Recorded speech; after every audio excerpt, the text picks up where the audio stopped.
Hello, Mover. How are you? Well, I I don't know. I don't know why we're doing this. I'm following my flight lead here, and I thought that if when in Rome, welcome back to the channel. It is back to being the Mover and Gonky show with guest host D-Flow, gun driver. Welcome, man. Thanks for joining us tonight, Daniel. I hope we can use your name because I put it right in the title. Hope you're not incognito now. Yeah.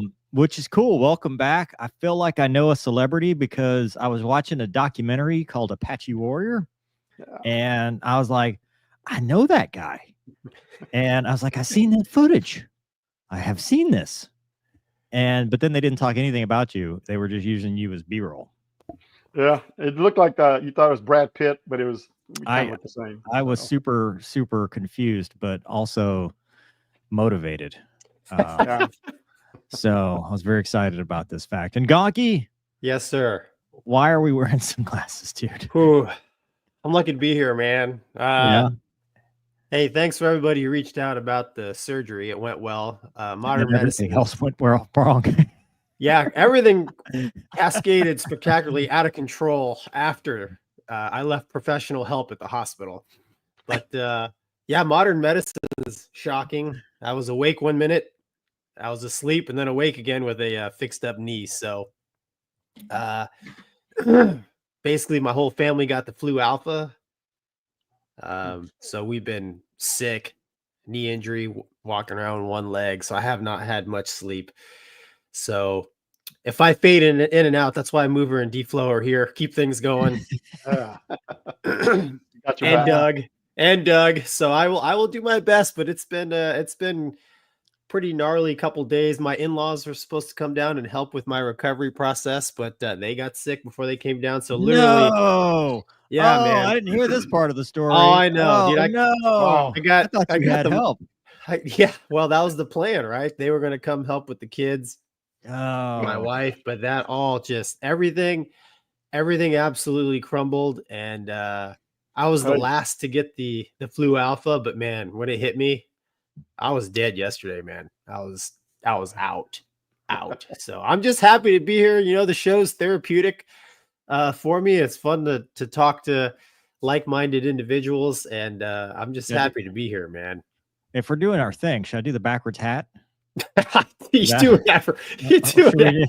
I'm gonna do the backwards hat with the sunglasses. I still have it just in case we need it. Yeah. Well, we have a show, and Doug, how are you? I'm well, thank you. Good. At least one of us is. Yeah. Yeah, I do not have the flu.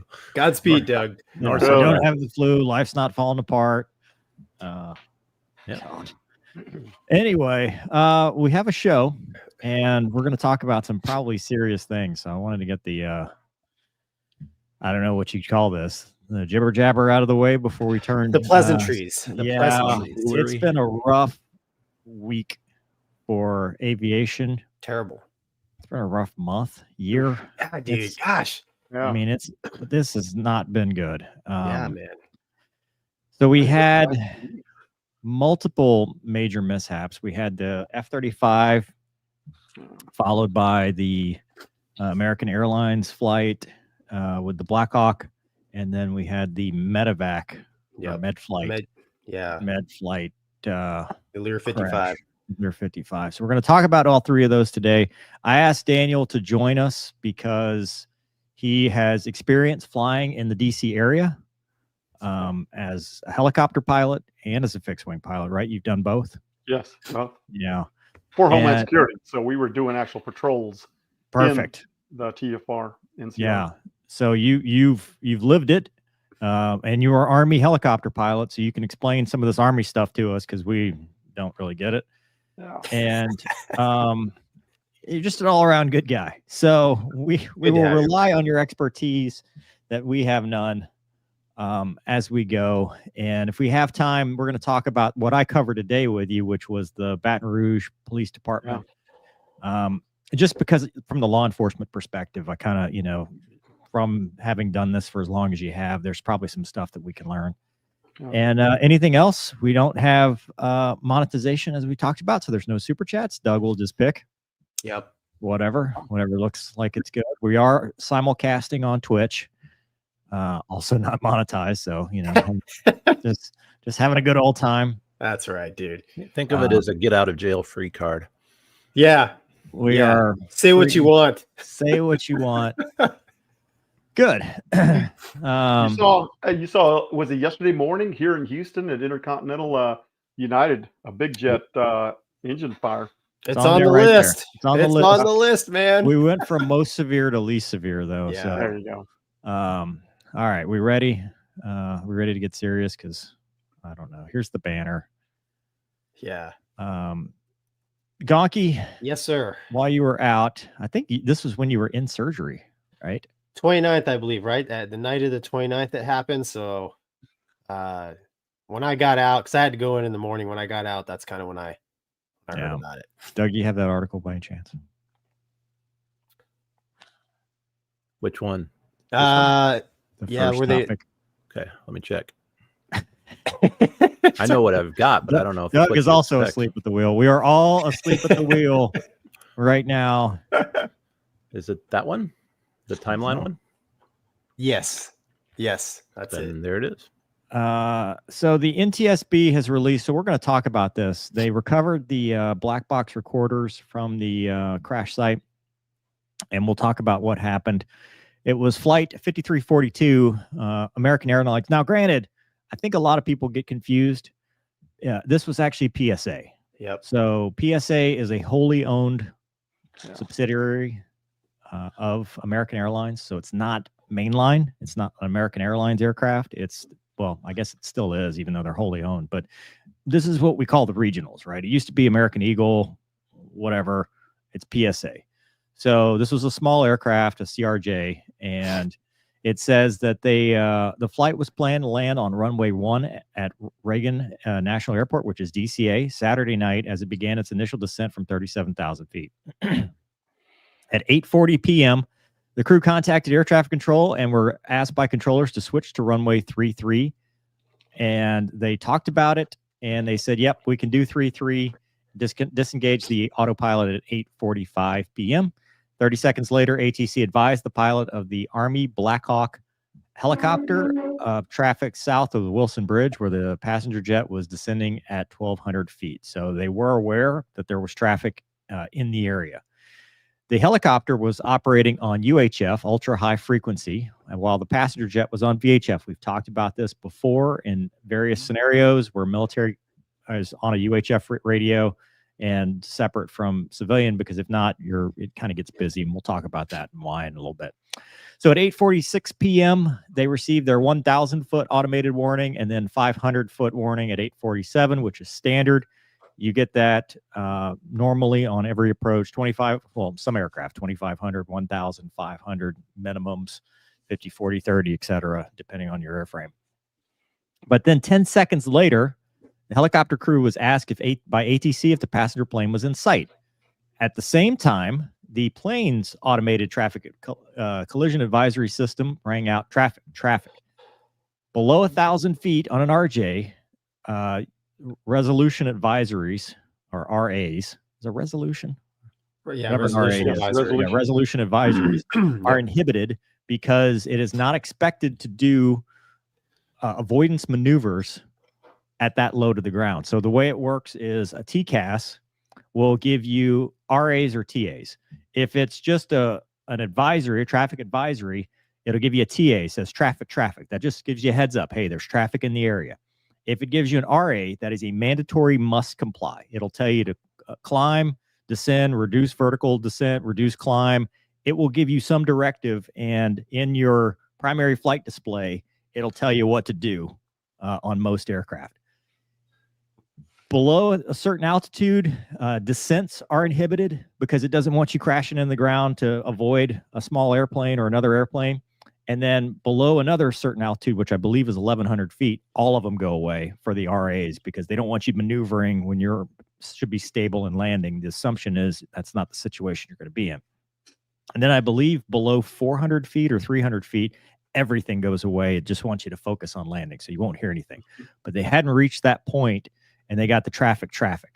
So moments later, the crew reacted, moments before 8:48 p.m., the crew reacted in the cockpit of the CRJ jet, and the flight recorder data showed a slight increase in pitch. I don't know if it's slight, but an increase in pitch and sound of impact. The recording stopped. At the time of the accident, there were 5 controllers in the tower cab. A local controller was managing helicopters and planes and in charge of handling arrivals and departure, closing airspace, used the runway. There was also a ground controller, which was handling all aircraft vehicles not on the runway. In addition, there was a local assist controller. This person is responsible for assisting controlling many types of actions, such as reviewing data and scanning the field. Ops supervisor for oversight. So, sounds like a skeleton crew. And that is essentially what happened. It unfortunately resulted in the loss of, I believe, 67 lives when they crashed in the Potomac. Not a survivable incident. We've got some comms we're going to look at, but I want to take a second. There's something wildly disappointing about the way we look at things now. In this particular incident, in the Black Hawk, there was a warrant officer and a commissioned officer, so a captain, and then you had your crew chief, just 3 on board. The captain was getting an upgrade ride, so had been doing a non-flying assignment, was slowly getting spun up. This was a night training upgrade ride. That name was not released for a couple days, and then the name was released, and it was a female aviator. The response that I have seen has been unsat, completely unsatisfactory. There's nothing that has indicated to this point that anybody did anything intentionally, maliciously wrong. There is nothing that indicates that anything had to do with anything other than this was a mishap where multiple factors played into the Swiss cheese model that eventually led to the loss of life. The fact that we cannot, as a society, look at that and mourn the loss of the 67 people, including military aviators that were serving their country, is just wrong, because we are innocent until proven guilty in this country. And to jump and say that this person wasn't qualified because of their gender is bullshit. It is stupid.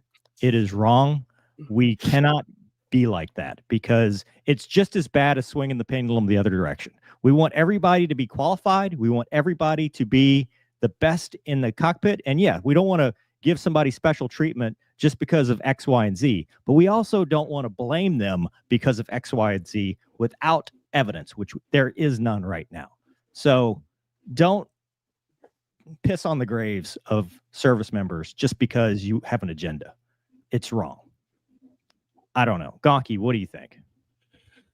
Well said. I think if you're an amateur, you let your biases and your opinions dictate how you think. If you're a professional, you want to look at the facts. So, I haven't been to naval aviation safety school, and I've taken some safety classes, aviation safety classes in college. Really, you want to find out, you want the facts, man. Like, what happened? What happened? Why do we want to learn what happened? Why do we only want the facts? No, there's no room for bullshit. We want the facts so this doesn't happen again. So at least we can say, unfortunately 67 people perished, but guess what? We uncovered a flaw in our procedures, our the way we do business that'll never happen again, right? If you let your biases and your opinions shape your investigation, that's what you're going to seek. That's probably what you're going to find, which may not be the actual cause, and you're just setting yourself up to make the same mistake again. So I think you're right, Mover. I'd be hard pressed to find one accident out there where the blame lay solely on one thing.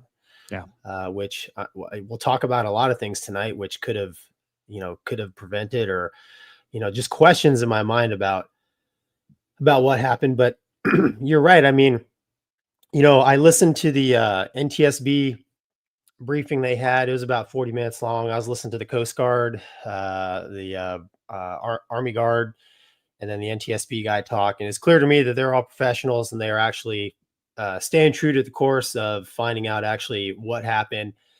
And, they're very careful with what they're releasing to the public, because they know the public, I mean, it's like both sides are just triggered, so all the time. It's like a powder keg. So you let out one little bit of info, and, or whatever, people with this agenda take it and run. You let it out with another, and it's left and right. we we had an accident, a couple fatalities in my squadron. And for me at the time, I just remember, the media always wanting they want to know like real time. They want to know as soon as you do. And it's like, dude, like these are real people that died. They got families. Like, let the process happen. Like, let the process happen, man. And it's frustrating to kind of see.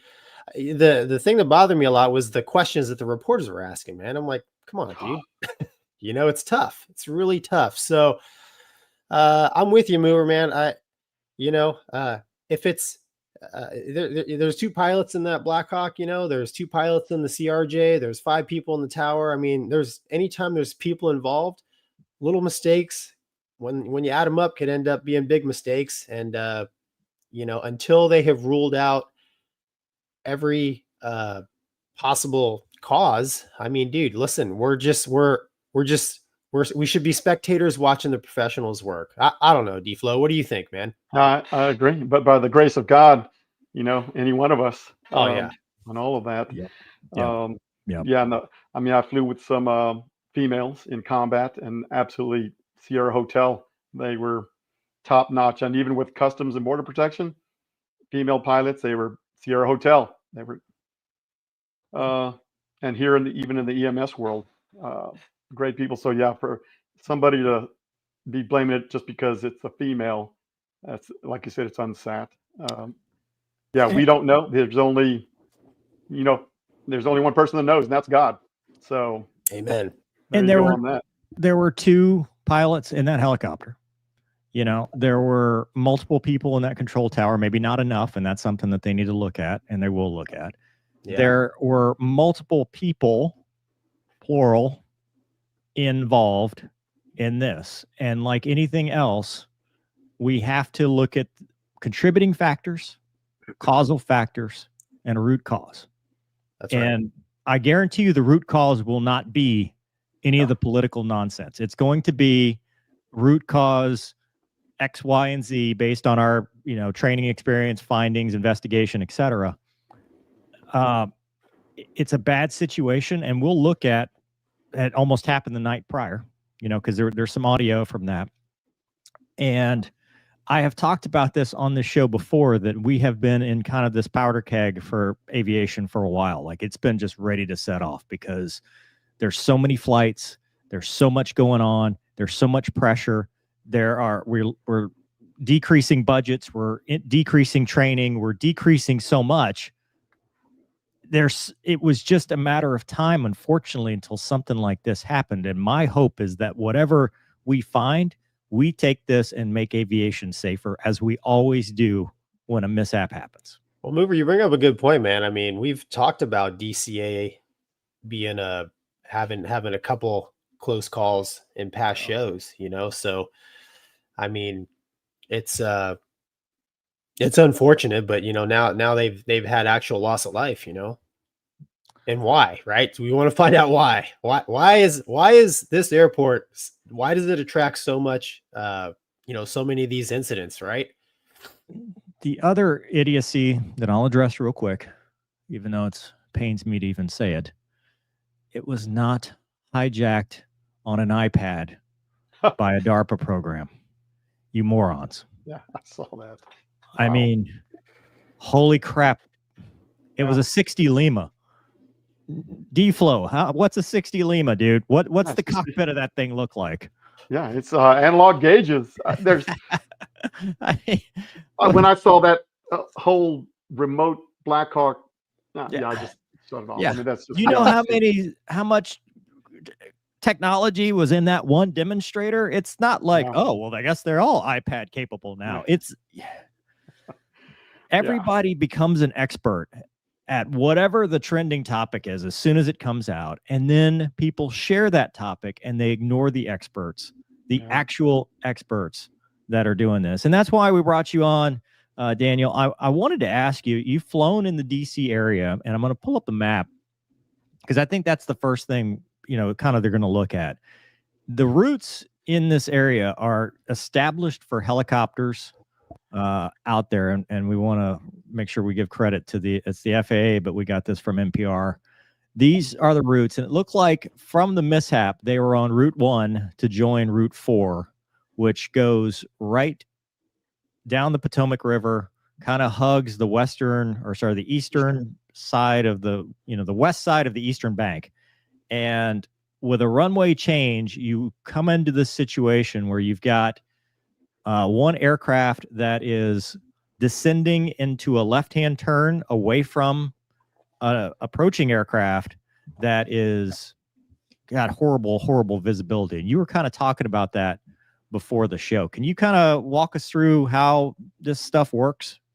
Yeah, when one minimum or maximum altitude on the ForeFlight, the actual FAA maps, it's got 200 with a line above it saying they cannot be above 200 feet on that period. The Black Hawk, if they were under goggles or not, and most likely they were, because in the Army we have to own the night, so everybody has to have goggles, whether they use them or not. I mean, it's up to them at that point. Most likely they had the white phosphorus goggles.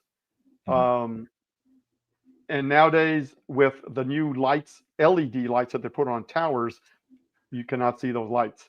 With goggles, as you know, you cannot, depth perception is pretty much taken away. So when somebody's saying there's an aircraft 5 miles in front of you, is it a bright light if you're looking at the red light of it because it comes up brighter on NVGs, or is it the green light? You can't tell how far away it is. And I've seen on some of the comments that people say, well, doesn't everybody have radar and had each other hooked up? I'm just going, yeah. So that's another one of those misconceptions everybody's saying. So with goggles on there at 200 feet or below, according to the route that when I was reading it, you have to be over pretty much dry land on the east side of the river. And with that, I'd be looking for towers. You got to be looking for towers. So you're looking through the goggles and underneath the goggles, so to speak, both at your instruments and for towers and anything else. And when I say instruments with the Hawk, and same thing with the Apache, there is no altitude hold, it's attitude hold. So you got to look at your radar altimeter, digital, and say, okay, yeah, I'm at 100 feet, 175 feet, it's 5 foot increments, 10 foot increments. And yeah, so you could easily cough, sneeze, or whatever, bump the stick and say at 90 knots, 110 knots, whatever they were going. Yeah, you just bumped up 50 feet, whatever it happens to be. So goggles, and also from what I've seen in the Hawk, when I've sat in one, I haven't flown one, the A pillars, just like on a car, that's a blind spot. Yeah, it's a blind spot. So, and just judging from the trajectories that I've seen, that RJ was most likely in that blind spot. And also remember, with goggles, you've only got about a 40-degree field of view. You're looking through toilet paper tubes, so to speak. You've got to keep your head moving. You got to make sure that you're not bouncing up and down on altitude.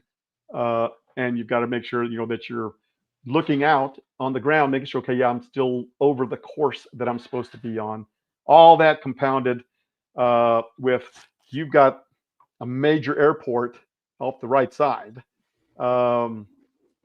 towers, high ground on the left side, and now you got aircraft coming from in front of you, and now whether they knew or not, the circling approach that RJ was doing. Okay, am I looking at the right guy? Or, oh yeah, I see the right guy. But in essence, the person was, behind the blind spot. So many, so dynamic, and that's just on the Hawk side. Yeah, those routes. I mean, I'm looking at it now, and it's like, yeah, whoever designed those routes, I mean, I guess they didn't foresee that, yeah, somebody has to come in on runway 33 and somebody happens to be coming along the Potomac right there. Will they be close?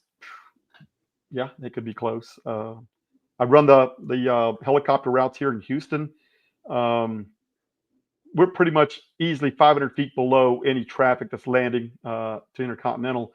But when I was with Customs doing surveillances and such, ATC is keeping us apart, but yet they'll get us real close together. And it's up to me, the pilot, to make sure I don't descend climb or whatever.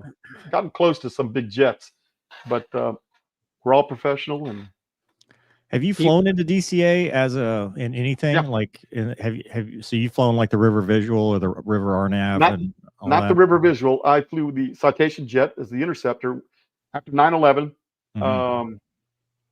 Well, U.S. Customs, but then it was changed over to Homeland Security, Customs Border Protection. We were in charge of airspace security in the Citation jet over DC, based out of Reagan. They're at Signature Aviation on the southwest side of the airport there.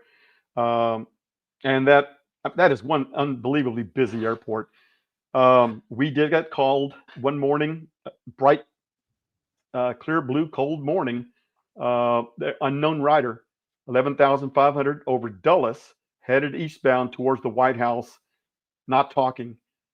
We're running out the Signature Aviation, just like firemen, getting the citation. We're spooling it all up, getting on ground control. That airport is so busy. It's like I was telling this other air traffic control the other day. It's like he was running an auction. He was talking so fast. And he was trying. We took off on runway 33. We had to cross runway 1. And even the controller says, like, Homeland cleared across immediate expedite between the two, one that just landed and another one that was a mile and a half, maybe a mile away, about to land. I mean, I've never been on a carrier, but I'd say it's like carrier ops. Every 30, 40 seconds, somebody's coming in. We get across that, and then he clears us again. We climb on up, straight shot right over the Papa areas there in DC. And with the radar that we have with the Citation, we hook up the target. We're with our controller now, and he's saying that, back it off. The Vipers are gonna thump the guy. And they went, one went vertical, thumping the guy, and the other one went horizontal, thumping the guy, and they're throwing flares. This is all 11,500 feet right over Washington, D.C. Wow. And he ends up, then the controller says, like, Homeland or Omaha, you need to back off at least 5 miles. They're fixing to go kinetic on the guy. And we're like, wow, holy crap, they're fixing to knock this guy out of the sky over DC.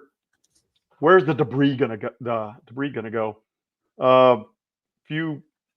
Seemed like forever. A couple of seconds, minutes later, they say, okay, Omaha, follow the guy to Easton Airport on the other side of the bay from Annapolis on the east side, and land with him. And sure enough, we followed him there. It was a Beech 18, I think that's what it was, a tail dragger, twin tails, kind of a corrugated, twin radial engines. And when we landed, then obviously I hopped out with full kit, my long arm and everything else, and hop out of the Citation. I look up. There's 2 Maryland State police officers that were 8'10", both of them. I mean, oh my God, they were huge. And I looked at them, and they said, like, they looked at me and they said, "You're the professionals. You go up there to the plane." And I'm like, oh shoot. Walked up there, and back door swings open, and 80-year-old man hops out, saying, like, "Oh, dude." I go, "Man, Homeland Security, is there anybody else on the plane?" And all he goes, no. And I looked inside, nobody was in there. He was gutted. And I asked him, "Man, do you know what you just did?" He goes, like, "No, but man, did you see those planes? They almost hit me, and they had fire coming out the back." I'm like, "God dang it, dude. You flew over the restricted area and all this sort of stuff." And he's like, "No, I didn't. I was at 11,500. And I said, "Oh my God, let me see your sectional." And 1980s was his sectional. Perfect. Yeah. That sounds like something Gonky would do. Perfect. Yeah. The restricted area goes up to 18,000 now. And he's like, "Oh, I didn't know." And so I just told him, "Man, you need Secret Service was coming. Everybody was coming." I said, "Man, you need to run." You need to file a NASA 1 report, and I'll see you later." But that was the day that everybody's running out of the Capitol, and Tom Ridge is saying, like, "No, it's all okay. I'm in control." And that was that day. And that airport, I've flown the 7-3 in there, and it's such a compressed airspace. Yeah. You've got, and it's not just that it's a compressed airspace. It would be a compressed airspace if you had like a New Orleans level of traffic, right? If you had, 3 or 4 every, 20, 30 minutes. They are shoving all of these major airlines, and it's a base and it's a hub, and you got senators and you got GA and you've got everything, and all these helicopters doing Homeland Security, like you were talking about, VIP transport, which is what this was. And people have asked that question too. Why were you doing a training mission? Well, it's like, how else do you want to train? That's what, it's what we do. You have to train. I wanted to ask you from an Army perspective, is that mission for experienced pilot? Because she had about just short of 500 hours. Is 500 hours considered experienced in the Army, or how do special assignments like that work? Do you know? Unfortunately, yeah, it's that's a mid-level experienced person right there. Wow. Okay. Yeah, they don't. D-Flow, what about for a warrant though? She was a captain.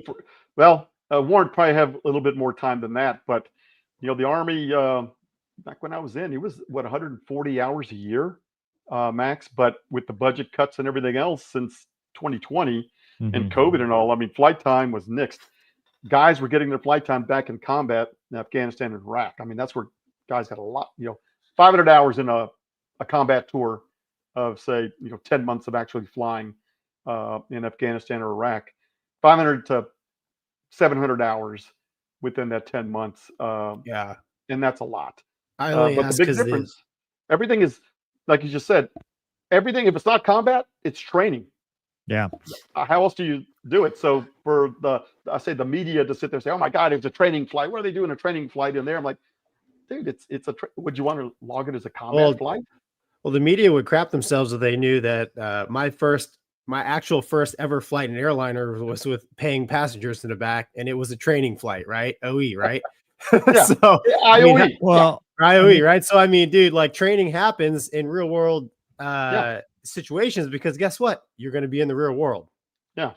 And she had the warrant. There was an instructor Right. pilot, an IP. That's why I asked about the warrant. And it sounds like from the audio, do you guys do this in the Army too? Pilot flying, pilot monitoring. So person talking on the radio is typically the pilot monitoring. A person flying doesn't talk on the radio. So one would assume that she was flying and he was talking on the radio going, yep, we see him.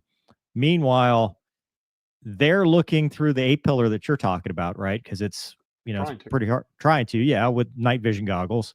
And the airliner is belly up to him because he's in that left hand, that base turn. So, I mean, it's just like the B-17 crash where you're belly up, you're belly up to another aircraft, and same piece of sky. And even if they saw them, I mean, if it stays at the same position on the windscreen, as they're coming at each other, if it's staying in the same position, maybe getting a little brighter on lights, but it's not moving. It's constant bearing, decreasing range is always a bad thing. Yeah, but how do you tell decreasing range when you're looking under goggles, and not expecting it? That's the thing, and I guess the other question too, do you know why they might have deviated over that water a little bit more? Because it looked like they were kind of, the media or the NTSB said they were on course, right, Gonky? Didn't they say they were on the right course? But it looked like, man, they were way off of that map. NTSB said that I didn't know laterally mover if they were off course, but they said that the impact occurred at 325 feet AGL plus or minus 25 feet, and the maximum altitude, like D-Flow mentioned earlier, for that route was 200 feet. So that was the only discrepancy as far as for their path that the NTSB has released. Showing the video of the Hawk upside down in the river. He's not on the shore. Now, granted, the jet could have carried it with impact, but there's just so we don't know. So D-Flow in the Army, because I was a IP and a examiner in the Hornet, but typically when we would we would have we called them cat others. They would come back for a rehack in the airplane. And I kind of imagine, based on what I've studied about this terrible accident, is the captain was kind of coming back for a rehack in the Black Hawk. And I remember doing many of these with, Navy captains and commanders and stuff. While they had a lot of experience, they didn't have much recency of experience. Yeah. And when we would brief, it was always we had our training objectives, but in the brief, I would always say, hey, if an emergency or an unsafe situation develops, we'll just knock it off. We'll work together to recover the airplane safely on deck and just talk about it on the ground. No big deal. Come back, try it again later. Yeah. Is that kind of the mentality that y'all have in the Army, even during check rides or graded events? You mean if somebody fails? No, if an unsafe situation develops. So if the warrant. If the warrant, who is the examiner, is like, oh, dude, we're about to hit somebody. Like, I have the controls. So I've read in some of the comments and stuff. People are like, well, it was a check ride, so maybe the warrant was afraid to intervene. But as an instructor and evaluator, you always let the student take it to a certain level, and then before they hurt somebody, you're supposed to take it, right? And I guess my question is that in the culture of Army aviation, is that something that you heard in briefs as an Army pilot during either whether you're getting evaluated or you're giving an evaluation, as far as, hey, if anything weird happens or emergency develops, basically the training is over, we'll work together to get the machine on deck? Yes. And then and then we'll talk about it, and obviously if it's something broke on the aircraft, then we're landing or taking it back. But yeah, I mean, I've done that on check rides where I've given the person a scenario and it was not developing as it should have. I let them take it just far enough, definitely not as far. You don't let somebody take it too far where you can't recover it. Right. So, yeah. And I'd say I've done that, and it's like, okay, man, I'm not saying the good old boy system, but it's like, all right, let's do that again. Let's go back around, and let's. D-Flo, were you a warrant in the Army? Yeah. So what is the relationship? Because that is sometimes another question too about a warrant with an officer. What does that relationship look like? There is no rank in the cockpit at all. Okay. Yeah, you'll get the occasional officer that says, no, I'm doing it this way because I'm a captain or I'm a major, and you're just a W3 or whatever it happens to be, even though that's the instructor. There's no rank in the cockpit. You're both. It doesn't have ejection seats, right? So I'm not leaving it and leaving you with it. So we're all in this together. The crew chief is looking out for traffic as well, but if he was looking out the right side, then only one set of eyes really had a good perspective, because she's looking through. If she's sitting up now, you remember where the right is? It the aircraft commander sits on the left or the right on the Black Hawk? The commander sits on the left. That's the commander. Okay. The pilot in command, and usually we call it co-pilot gunner, but the co-pilot sits in the right seat. Okay. And the pilot in command sits unless it's a checkout as this, then obviously the IP would be on the right seat. And so she could have been in the right seat looking through both him and just trying to look through, and the crew chief on the right side looking out the right door, where there's only one set of eyes that were actually even able to look at this. Yeah. RJ. Yeah. I mean, obviously we don't know, but you're correct. I don't know what seat she was in. We don't know if she was actually the one flying, when things get really sketchy on something like that, even here in Houston, with customs, I'd say, you know what, I got the aircraft for right now. Let me just get us out of this situation real quick. And then, all right, you got it back now. But we don't know. The question, I mean, I listened to the, I've seen like the ATC tapes and twice the Black Hawk crew, I think it was the warrant that was on the radio, said that they had the traffic in sight and they wanted to pass. So in my mind, I'm curious to what they actually had in sight. Did they have not the CRJ, but maybe the airliner behind it? Did they realize the CRJ had switched runways you know, 3-3 or 1. But You know, but Daniel, you've been in these helicopters. Like I've flown helicopters at night around a busy-ish. It's not really a busy airport, but around an airport with a lot of traffic. Yeah. Dude, it's like ripple fire, and you're going slow. So it's not like you're sitting there for a long time with very little relative movement against, you know, a daisy chain of 4 or 5 different landing lights or whatever it is. So it's very tough to go, okay, I think I have it, because when they say pass behind, dude, having flown fast jets and slow jets, pass behind is very easy, you know, because the line of sight rates are just, you know, and in a fighter, you can tell when something's not moving in your canopy because you're like, well, it should be moving really fast as I'm going. But in a helicopter, nothing moves fast. right.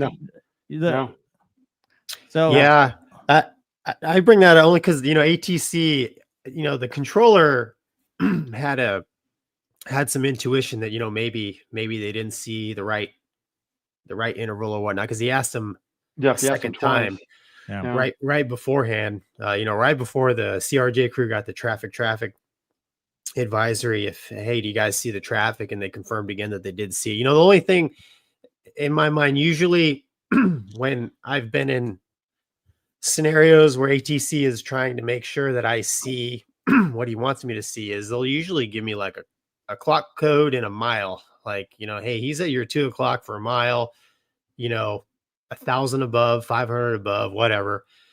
Just to be sure.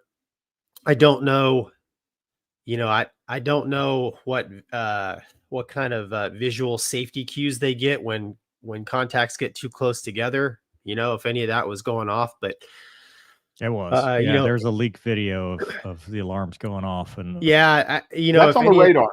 On the you're talking about air traffic control. Yeah. So I agree with you, Gonky, that I've had that too in the helicopter over Houston. They'll say, hey, you got traffic at 11 o'clock at 3 miles, and I'm looking. And I don't see it. And then I realize, oh shoot, there it is. It's almost at 10 o'clock.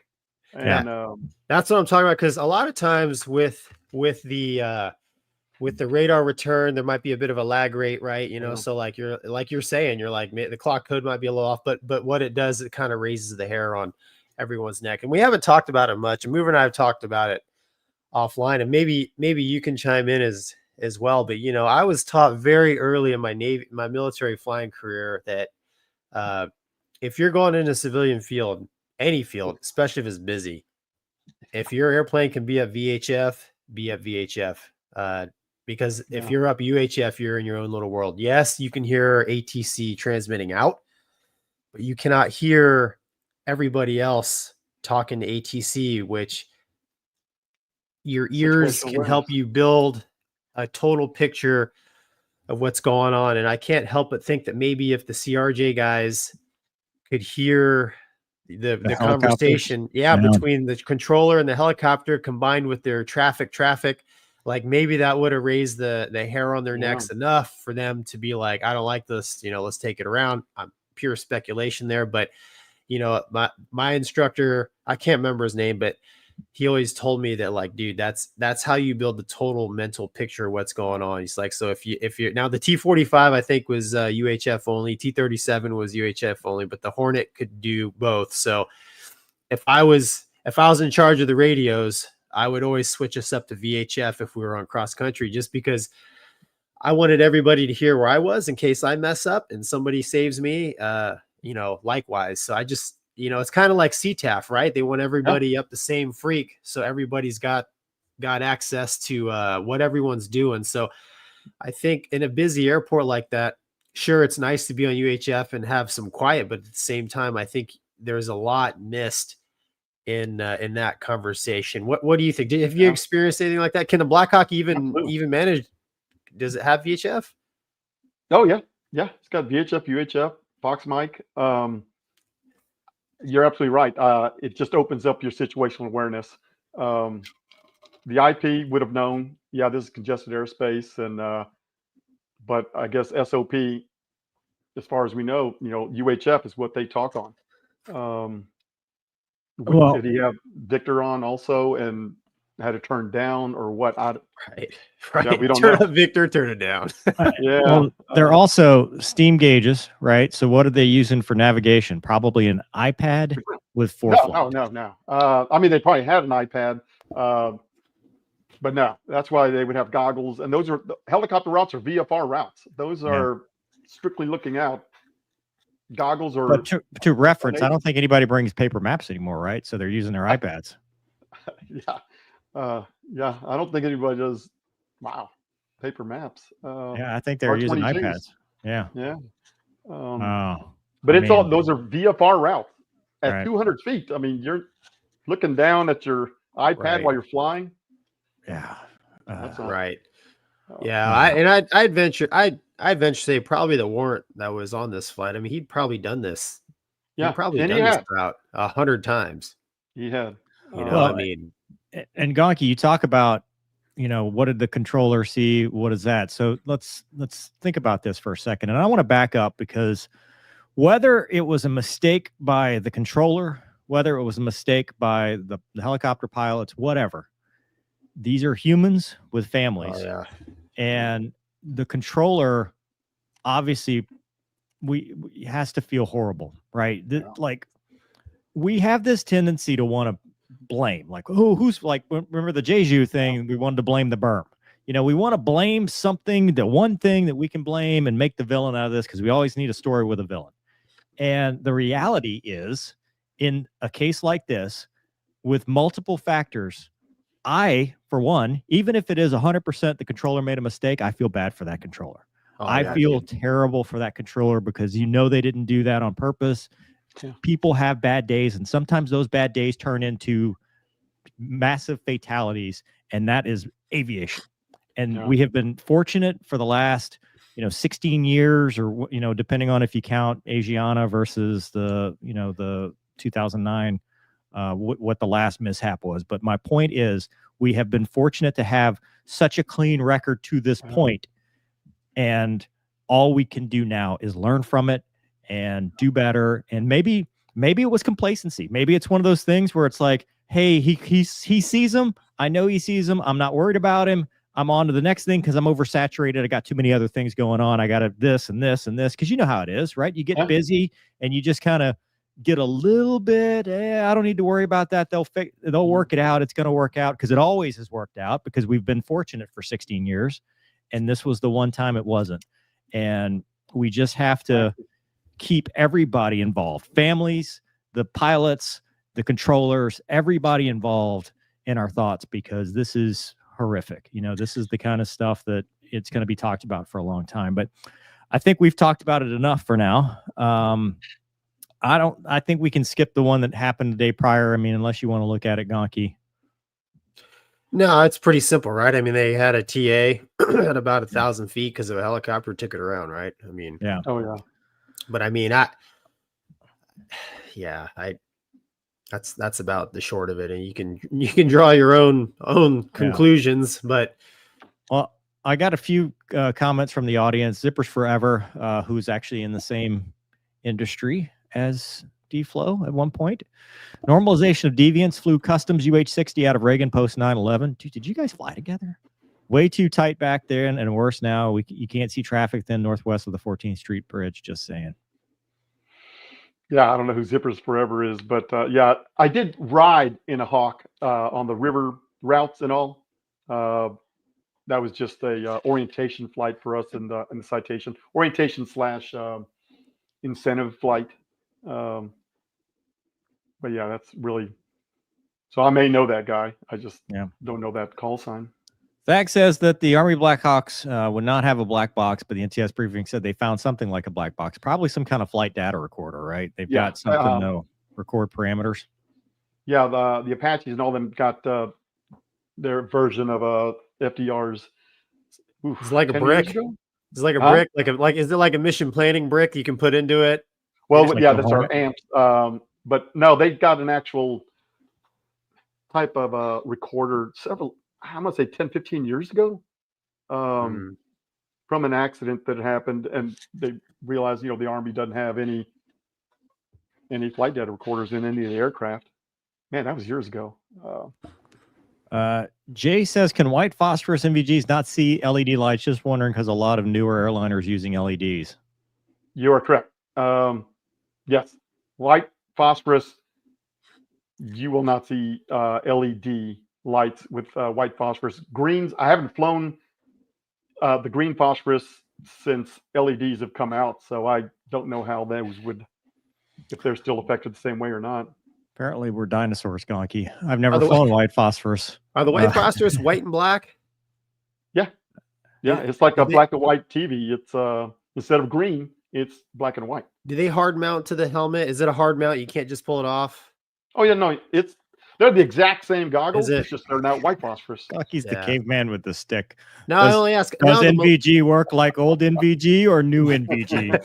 No, let me ask you this one more dumb Does it question. beam to head and I just get image inside without looking? One more question. Is the image sharper with Yes. Yeah, okay. So I think the shop. Malaysians tried out a French goggle when I was there, and I tried it a couple times, and I told them don't, because it's not suitable for eject seat aircraft. It wouldn't come off quickly, but it was white and black, and I remember the picture being much sharper than the green and black. But yeah, I was just curious. Yeah, we used them right before I left customs. We'd gotten the white phosphorus, and we went out over Houston, several different places just to try them out. In certain conditions, they're definitely sharper than the greens. But then I kind of attributed it to they're brand new. I mean, absolutely brand new. And our green goggles were 20 years old, 10 years old. I don't know. But yeah, it wasn't until started really flying with the white phosphorus here in Houston that on my checkout, the IP shows me, goes, okay, now look under your goggles, look ahead, and you see that tower? Naked eye, look under the goggles, and I can see the tower. He goes, all right, as we get closer, and I watch, put your goggles down, and could not see it until we were maybe 200 feet away, watching it as it's going by. I mean, then you could kind of see a faint glow where the LED lights were. Look underneath the goggles, man, bright as incandescent bulbs. Yeah, you could not see them. Has anybody looked at what the moon illumination was that night? No. With the DC lights and such, I was gonna say it should be good enough. It's always lit up. Yeah. Should be good enough, yeah. And even especially if there's like a cloud deck, say 1,000-foot ceiling. Yeah, man, that's do those bloom? Do like the cultural lighting? Does it have a real bad blooming effect? Yeah, they do. And that's another thing. Also, like, do you see that plane that's far away and you're looking at the red nav light, or is it dim but you're looking at the green light and he's much closer? I mean, but they bloom out. I think they bloom out a lot worse than the green goggles do. Mm-hmm. I got a couple thousand hours flying goggles, and man, it would really. I use goggles. I just can't fly naked eye at night. I mean, that's scary. That's scary stuff. So yeah, I look under the goggles and through the goggles when I get down close to the ground and all. But they do bloom out. You have neck problems now? I always had. Oh, that's right. Yeah, from the crash and the neck problems and combat and everything else. But yeah, if I do a long EMS flight with goggles, it flares up again. Yeah. Zippers Forever says it's a combined data recorder. There you go. The 60. Thanks, Zippers. All right, Gonky. This one's for you because I already did a video and was wrong. So, Doug, play the tape and we'll react after. Wait, bring it all the way back. Oh boy. Or is it all the way back? Bring it all the way back. Somebody hit it. Oh boy. The falling leaf. That's an expensive toy. Ouch, dude. Yeah. Good thing it landed on that side of the field. That's some pretty amazing. Thankfully, the pilot was okay. Yeah. Thankfully, the pilot ejected. That's right, and it's scary seeing the chute below the jet, out of control, engine running. like that. Thankfully, as far as we know, the pilot's good to go. But that happened the day before the DC crash. So that's up in Alaska. Eielson, that's right. So F-35 crash. Looks like the gear is down, the engine's running. So definitely in the pattern or takeoff or some sort of close to the ground evolution going on, and then things went sideways. So investigations going on, I'm sure. Good thing is pilot's good and looks, out in the field there, away from these tankers. It would have been horrible, obviously, landing on these tankers. No one's hurt, so I'm happy about that. But yeah, it's not good, dude, seeing another asset poof gone. We're gonna find out what's wrong, hopefully fix it, and go on from there. What do you think, sir? I don't think that'll buff out. It ain't gonna We're buff not out. fixing that one, dude. Hey, man. The driver gets a new, a Bremont watch and an inch shorter? Yeah. Yeah, he's an inch shorter and he's lost his ride. Yeah. He's got a new watch. Yeah, he's got Vermont. Yeah, exactly. So I don't Great story. So I made a video about it based off of what I saw on X with that video, and there was another video or his audio, right, which I don't think actually even applied to this. And that is the risk you run when you're early to something, because then you get a lot of stuff. The bottom line is that the colonel, the wing commander, I think, came out and basically said that they had been troubleshooting some mechanical issue from the word go, and it led to an ejection. People have asked why the jet is higher than the chute, and that's because of trajectories. When you eject and the aircraft keeps flying, you will end up in a position that's not relative to where you started, and are not the same relative to where you started. And luckily, the seat performed as advertised, because when you get in those unusual ejection scenarios, you kind of run the risk of being well outside the envelope of that seat. That's awesome that Martin Baker saved him. That is awesome. And, hats off to the pilot, because, gear down, dude. Anytime you're gear down, the lower to the ground you are, any kind of vertical, like negative descent rate, you're just compressing your escape envelope, right? So good on him or her. I don't know I haven't seen the name of the pilot, but for getting out early, because they're still building F-35s. So that's awesome. It's also cool the F-35 didn't decide to fly away somewhere else and land. And I will also point out, again, it didn't get hacked. Oh, by an iPad? It wasn't. Like, everybody thinks these jets are just getting hacked everywhere. It didn't get hacked. It wasn't DEI. It was an airplane that had a mechanical issue. Mover became a situation that was unrecoverable. This is how we bring back analog Tomcats, dude. That's Analog. right. You can't hack it. You can't hack it, man. You can iPad all I've day been told long. I can't hack it my whole career. Me too, actually. I'm starting to believe it, honestly. Yeah.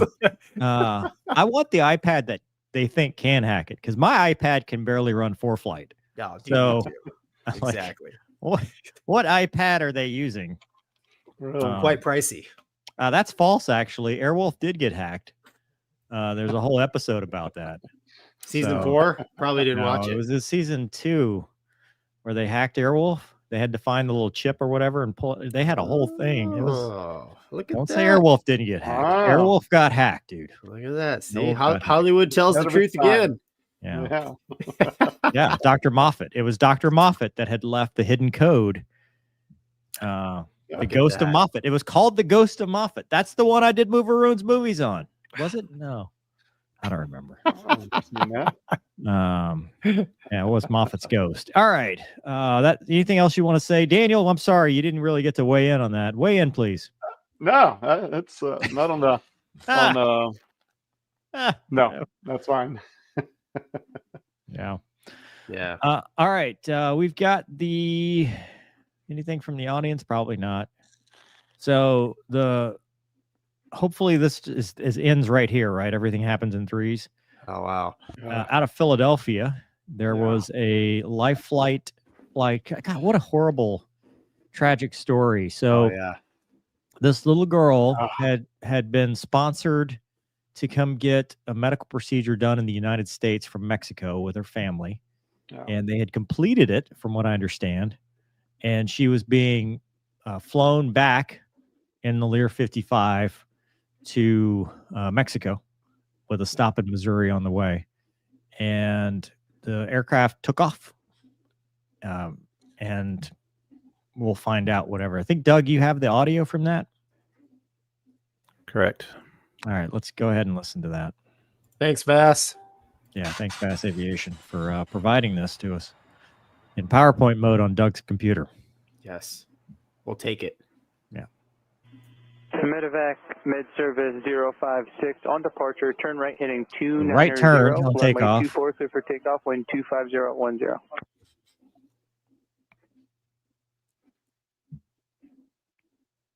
So it's a Lear 55. Overcast at 400. Yeah, 6 miles of mist. 220. Medevac, med service 056. Contact Philly departure 123.8. Everything up to this point is normal. 3.8, Mike Tango Sierra 056 Medevac. Thank you. Good day. That's all he said. Yep. Yeah. I think that's the end of the transmission. Yeah. I think it starts turning right here pretty soon, right? Philadelphia. He's turning left though.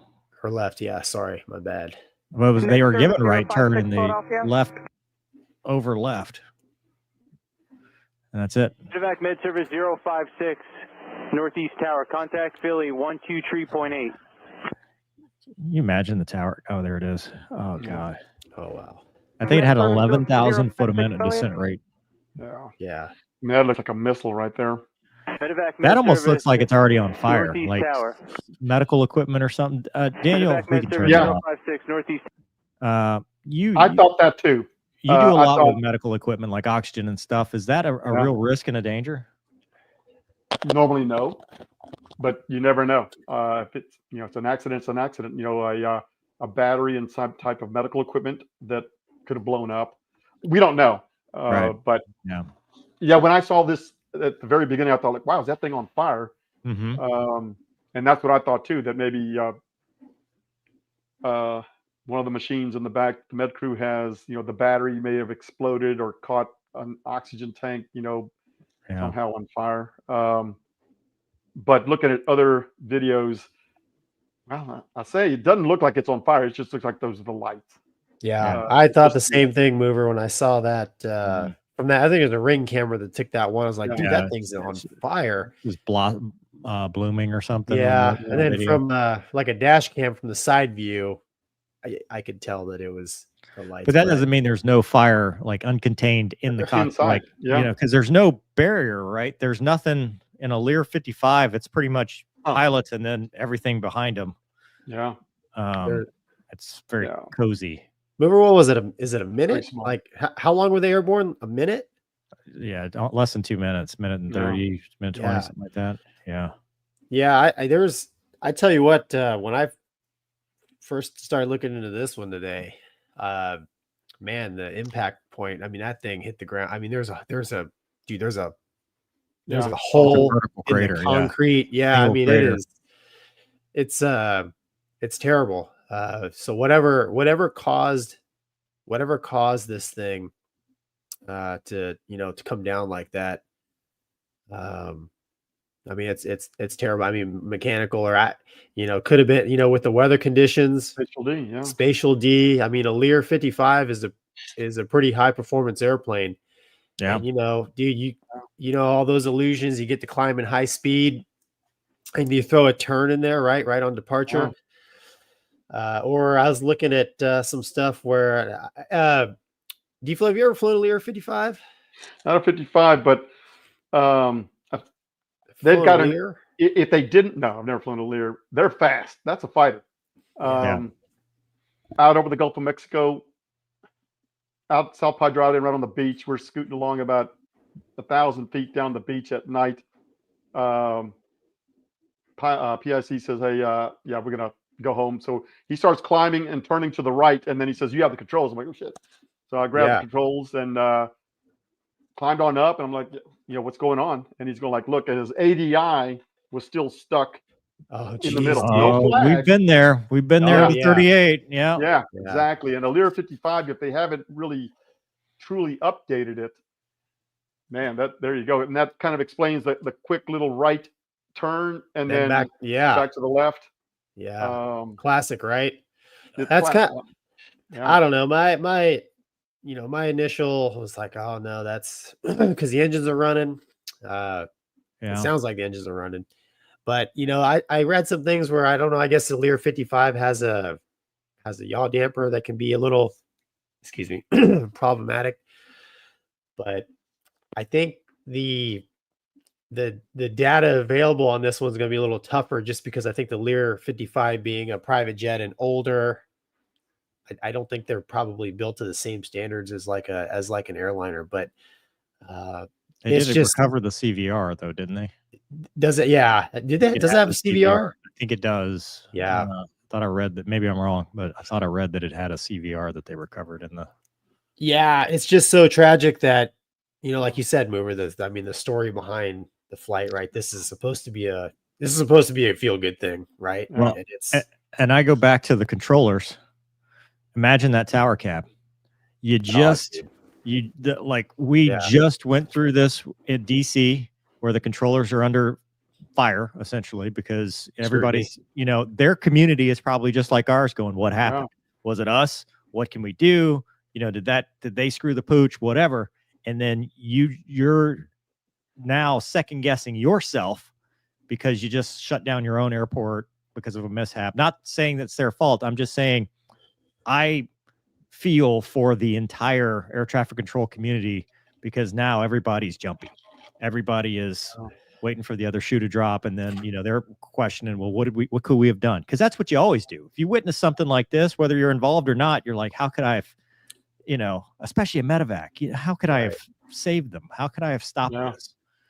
And and unfortunately, for the controllers, a lot of times there's nothing they can do. I mean, they're doing the best that they can, and in this case with the Lear 55, man, I mean, the clearance that they were given is nothing non-standard than we've all heard, right? A departure and a little turn after departure, but like D-Flow, you mentioned, man, like a frozen ADI can wreak havoc. I mean, I've had it happen to me in clear VMC day in the T-38, and it messed with my mind going home. I actually had to cover it because I kept wanting to reference it, right? So these illusions that we talk about, and that we're all trained to from a very, very early part of our flying training, they're very real, and they'll kill a brand new pilot and they'll kill an experienced pilot just as fast. Like you let your guard down for a minute, or if you think that it can't happen to you, that you're setting yourself up, and good on the guy you're flying with to recognize and be able to relinquish control. Cause that takes professionalism. It does. I mean, the guy ended up flying for Southwest Airlines, and he was a Marine Corps Helo guy, as a matter of fact. And then, great guy. And when he did that, like I said, what are you talking about? I'll take controls. And once everything was settled, I said, what happened? And he shows me. No flag. That was the big deal. No flag came on saying that it was bad.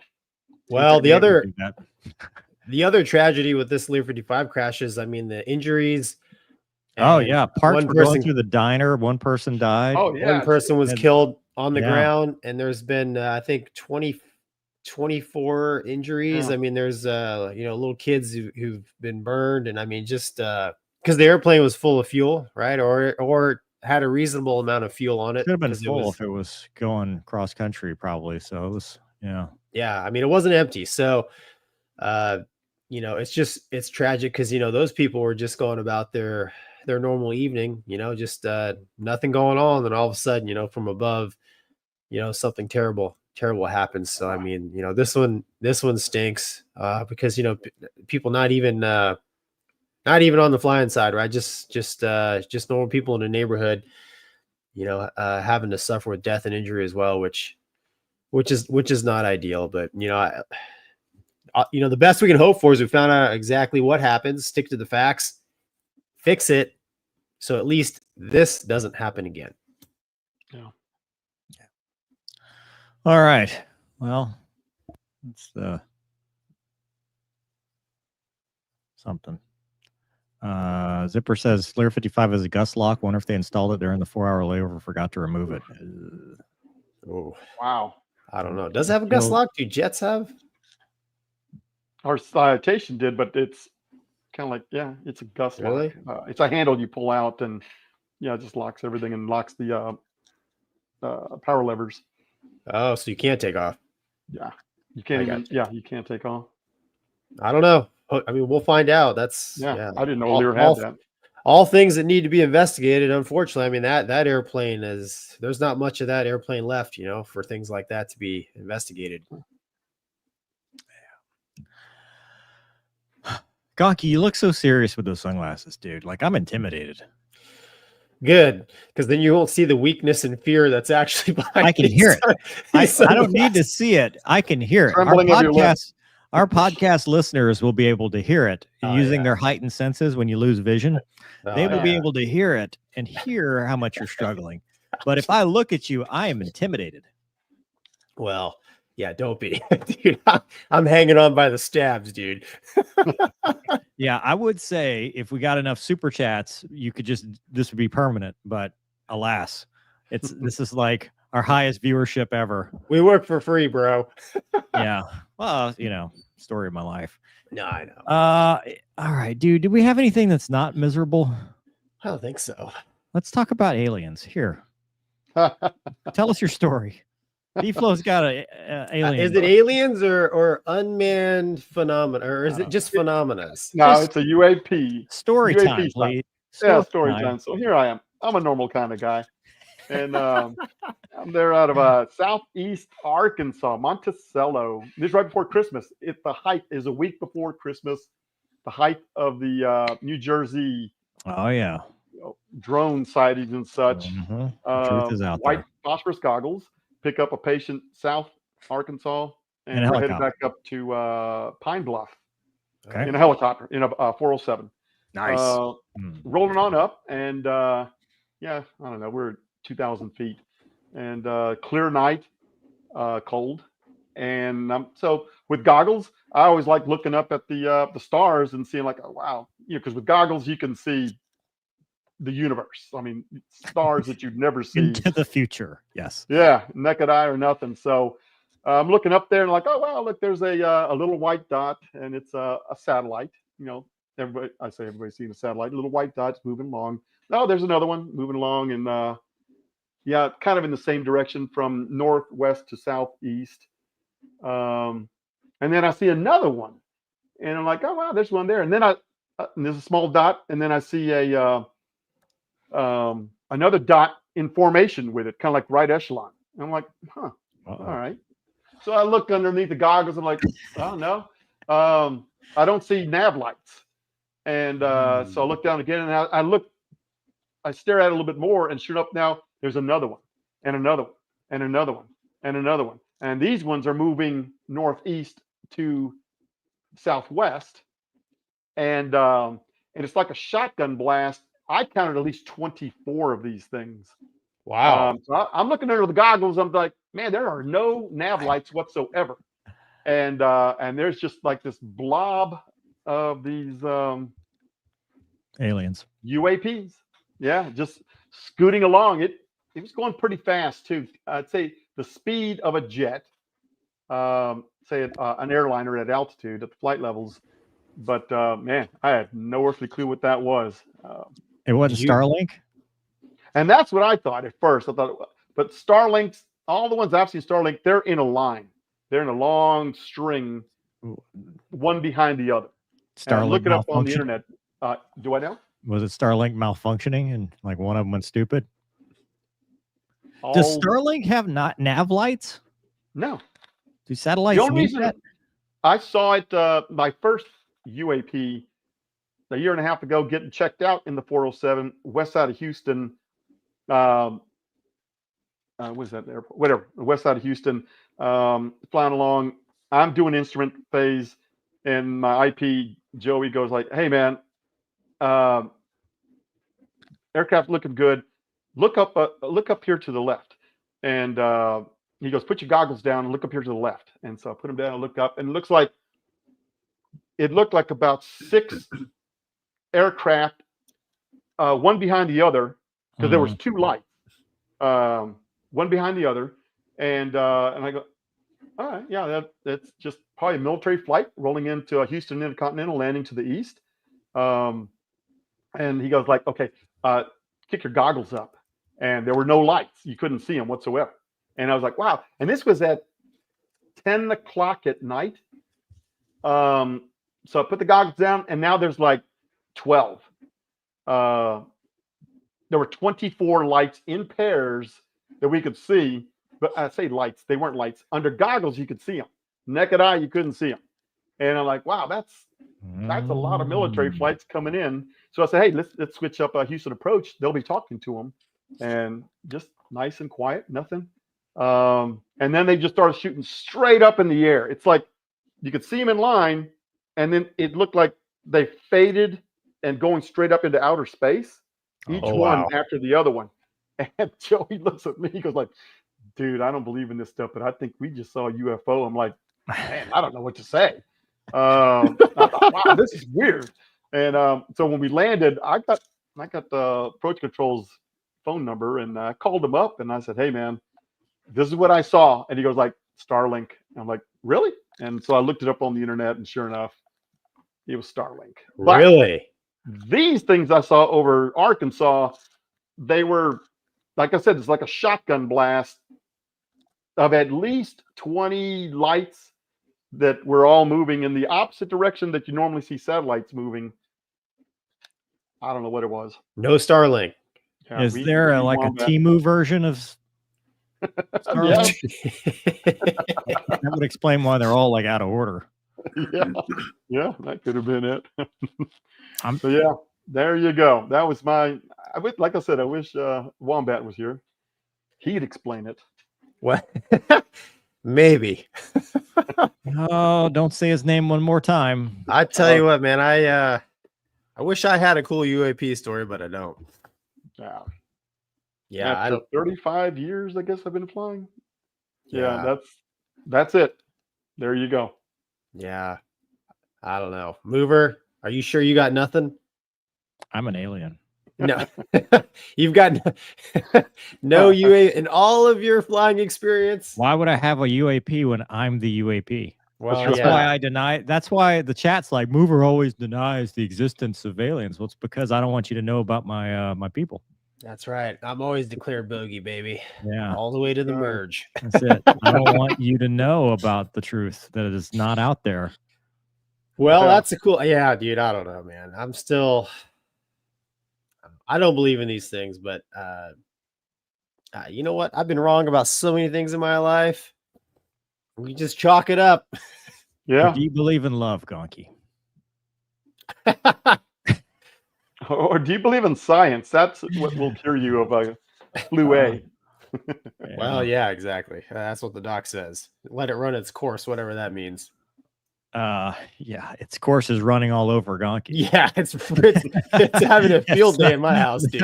That's what it's running. It's running all over you. Let's see. Chats. Tom P says, first time I saw Starlink under nods, we all thought Russia launched missiles. That's funny. Yeah. Shooting stars. That for sure. Funny. Yeah, I've seen shooting stars. It's amazing. Yeah, Gary says they're about to erase our memory. What were we talking about? Yeah, exactly. You can forget you got that big tennis court in your avatar. Yeah, that's right. Davey says, hey guys, I did my first solo in the T6B last week. Awesome. Can you guys talk about your first? Didn't you ask this last week? No, this was he was on Twitch 2 nights ago. Remember that, Doug? He asked that question, and I tried to say it while I was playing Is this the same guy? Yeah, I think so. There's no way there's that many people solo in the T6 watching us. Maybe. Do you remember your first time, Gonky? My first solo in a military jet? I sure do. In the mighty T-37 Tweet, Advanced Air Force Base. Be about 2000. Circa 2004, 3. Back in the NOM. Anyways. Yeah, it was amazing, man. I just could not believe that they were turning me loose in this twin engine jet. 20-year-old kid basically. And I just remember going out in the area doing loops and rolls, and I forget what the placarded speed was for that thing, but I took it up as fast as you did loops and rolls on your first solo. Of course I did. Didn't you? No, I thought the first solo was pattern only. No. Yeah. No. Yeah. Yeah. No. Your first solo is they chain you to the pattern because you're on your first solo. No, dude. I went out to there was an ox field. So we go out to the area to the north. Solo. Was that my second solo? And I don't remember my first solo, but I remember the aerobatics. No, dude, because I remember I went out by myself, and I remember thinking, you know what? I bet I don't have to be at exactly 298 knots for this thing to do a loop. You know what I'm saying? I don't know. Well, my first solo out to the area. First solo, I remember. First solo out to the dude. Man, was it pattern only? I thought that's what it was.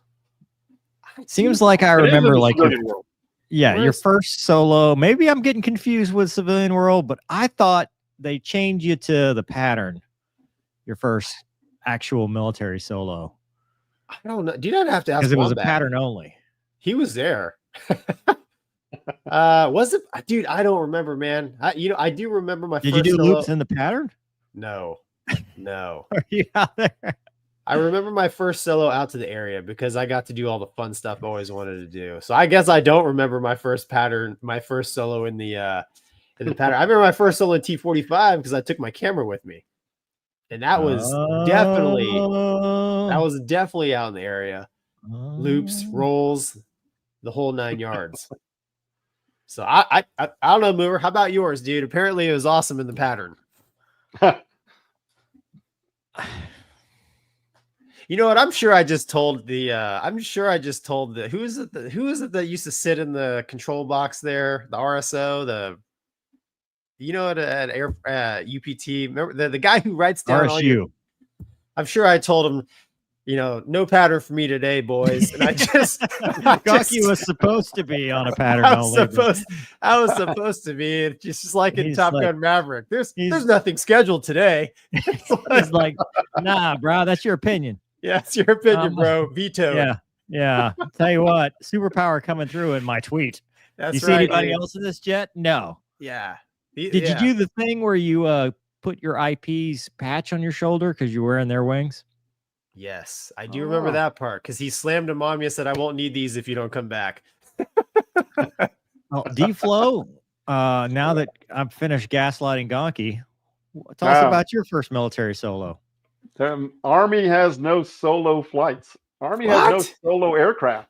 Dude, you know what I found out the other day is the Army doesn't do auto rotations. To the ground. No, they don't cut the engine. They don't like roll it off anymore. They just they go to idle and they're like collective down. I'm like, how is that an auto? What's an auto about that? You just pick you can split the needles.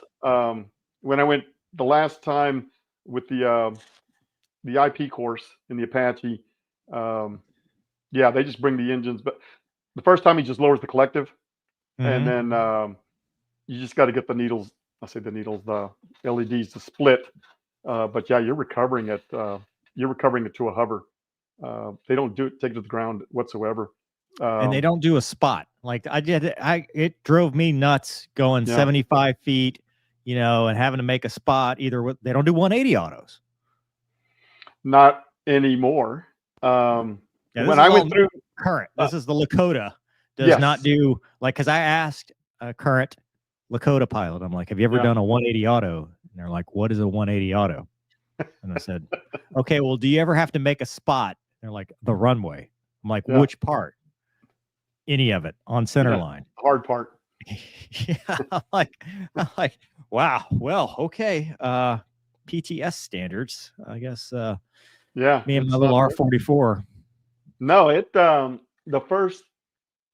when I went to flight school in the Huey Saurus, yes, we did autos all the way to the ground. The Huey Saurus. I love it. It was So that was back then, back in the 1900s, and the solo flight was with your stick buddy in the pattern. So it's a dual solo. Right. And so when before I went Army flight school, I had already had my private pilot's license airplanes, so I'd already been solo on that. But no, that was it. We did autos in the Cobra in flight school and the Cobra course to the ground. Like, roll it off? Like, did you roll it off on any of these? Not off, to idle. Well, that's what I'm saying. Roll the throttle. Yeah, like roll the throttle to idle. They don't do that in the Lakota. They don't do anything with the throttle. No, they even just in put the the civilian collector world, down. You don't do autos to the ground in the EC-145, which is what I fly also. Yeah, you don't. Now, with all that saying, and especially not in the Apache, but in none of the advanced aircraft in the Army do they do autos to the ground in the real aircraft. In Sims, yeah, they'll probably do it in Sims. I was with Customs in the A-Star, man, we did autos ad nauseum, 180 autos. Yeah, because that's civilian. That's what you got to do. Because to get hired at Customs, didn't you have to go do like a little mini check ride or whatever? Yeah. And so where we went every year to Helo in Orange County Airport in California, we busted up their aircraft for CBP stuff. So yeah, those guys, after the first year, they were very, very, very, those instructors were very proficient at autos. So yeah, we were doing 180 autos, OGE autos, obviously in ground effect autos. Yeah, we were doing all sorts of autos. Now, my very first recurrent was at the University of North Dakota up in Grand Forks. Grand Forks, North Dakota. I went there. And Gonky finally found something he could say on this conversation. Yeah. So that he was in the A-Star helicopter. It was an Army, former Army IP. And he said, okay, so we did a bunch of autos, 180s and straight ins and all that sort of stuff. And he goes, all right, you want to do a reverse auto? I'm like, wow, what's that? So you run, scooting down the runway, I'm going to say about 50 feet. When you get to the end of the runway, he puts it to, and we're doing like 110 knots. Oh, gosh. He dumps the collective, pulls back on the stick, and we climb. And then we come backwards and then come forward and land.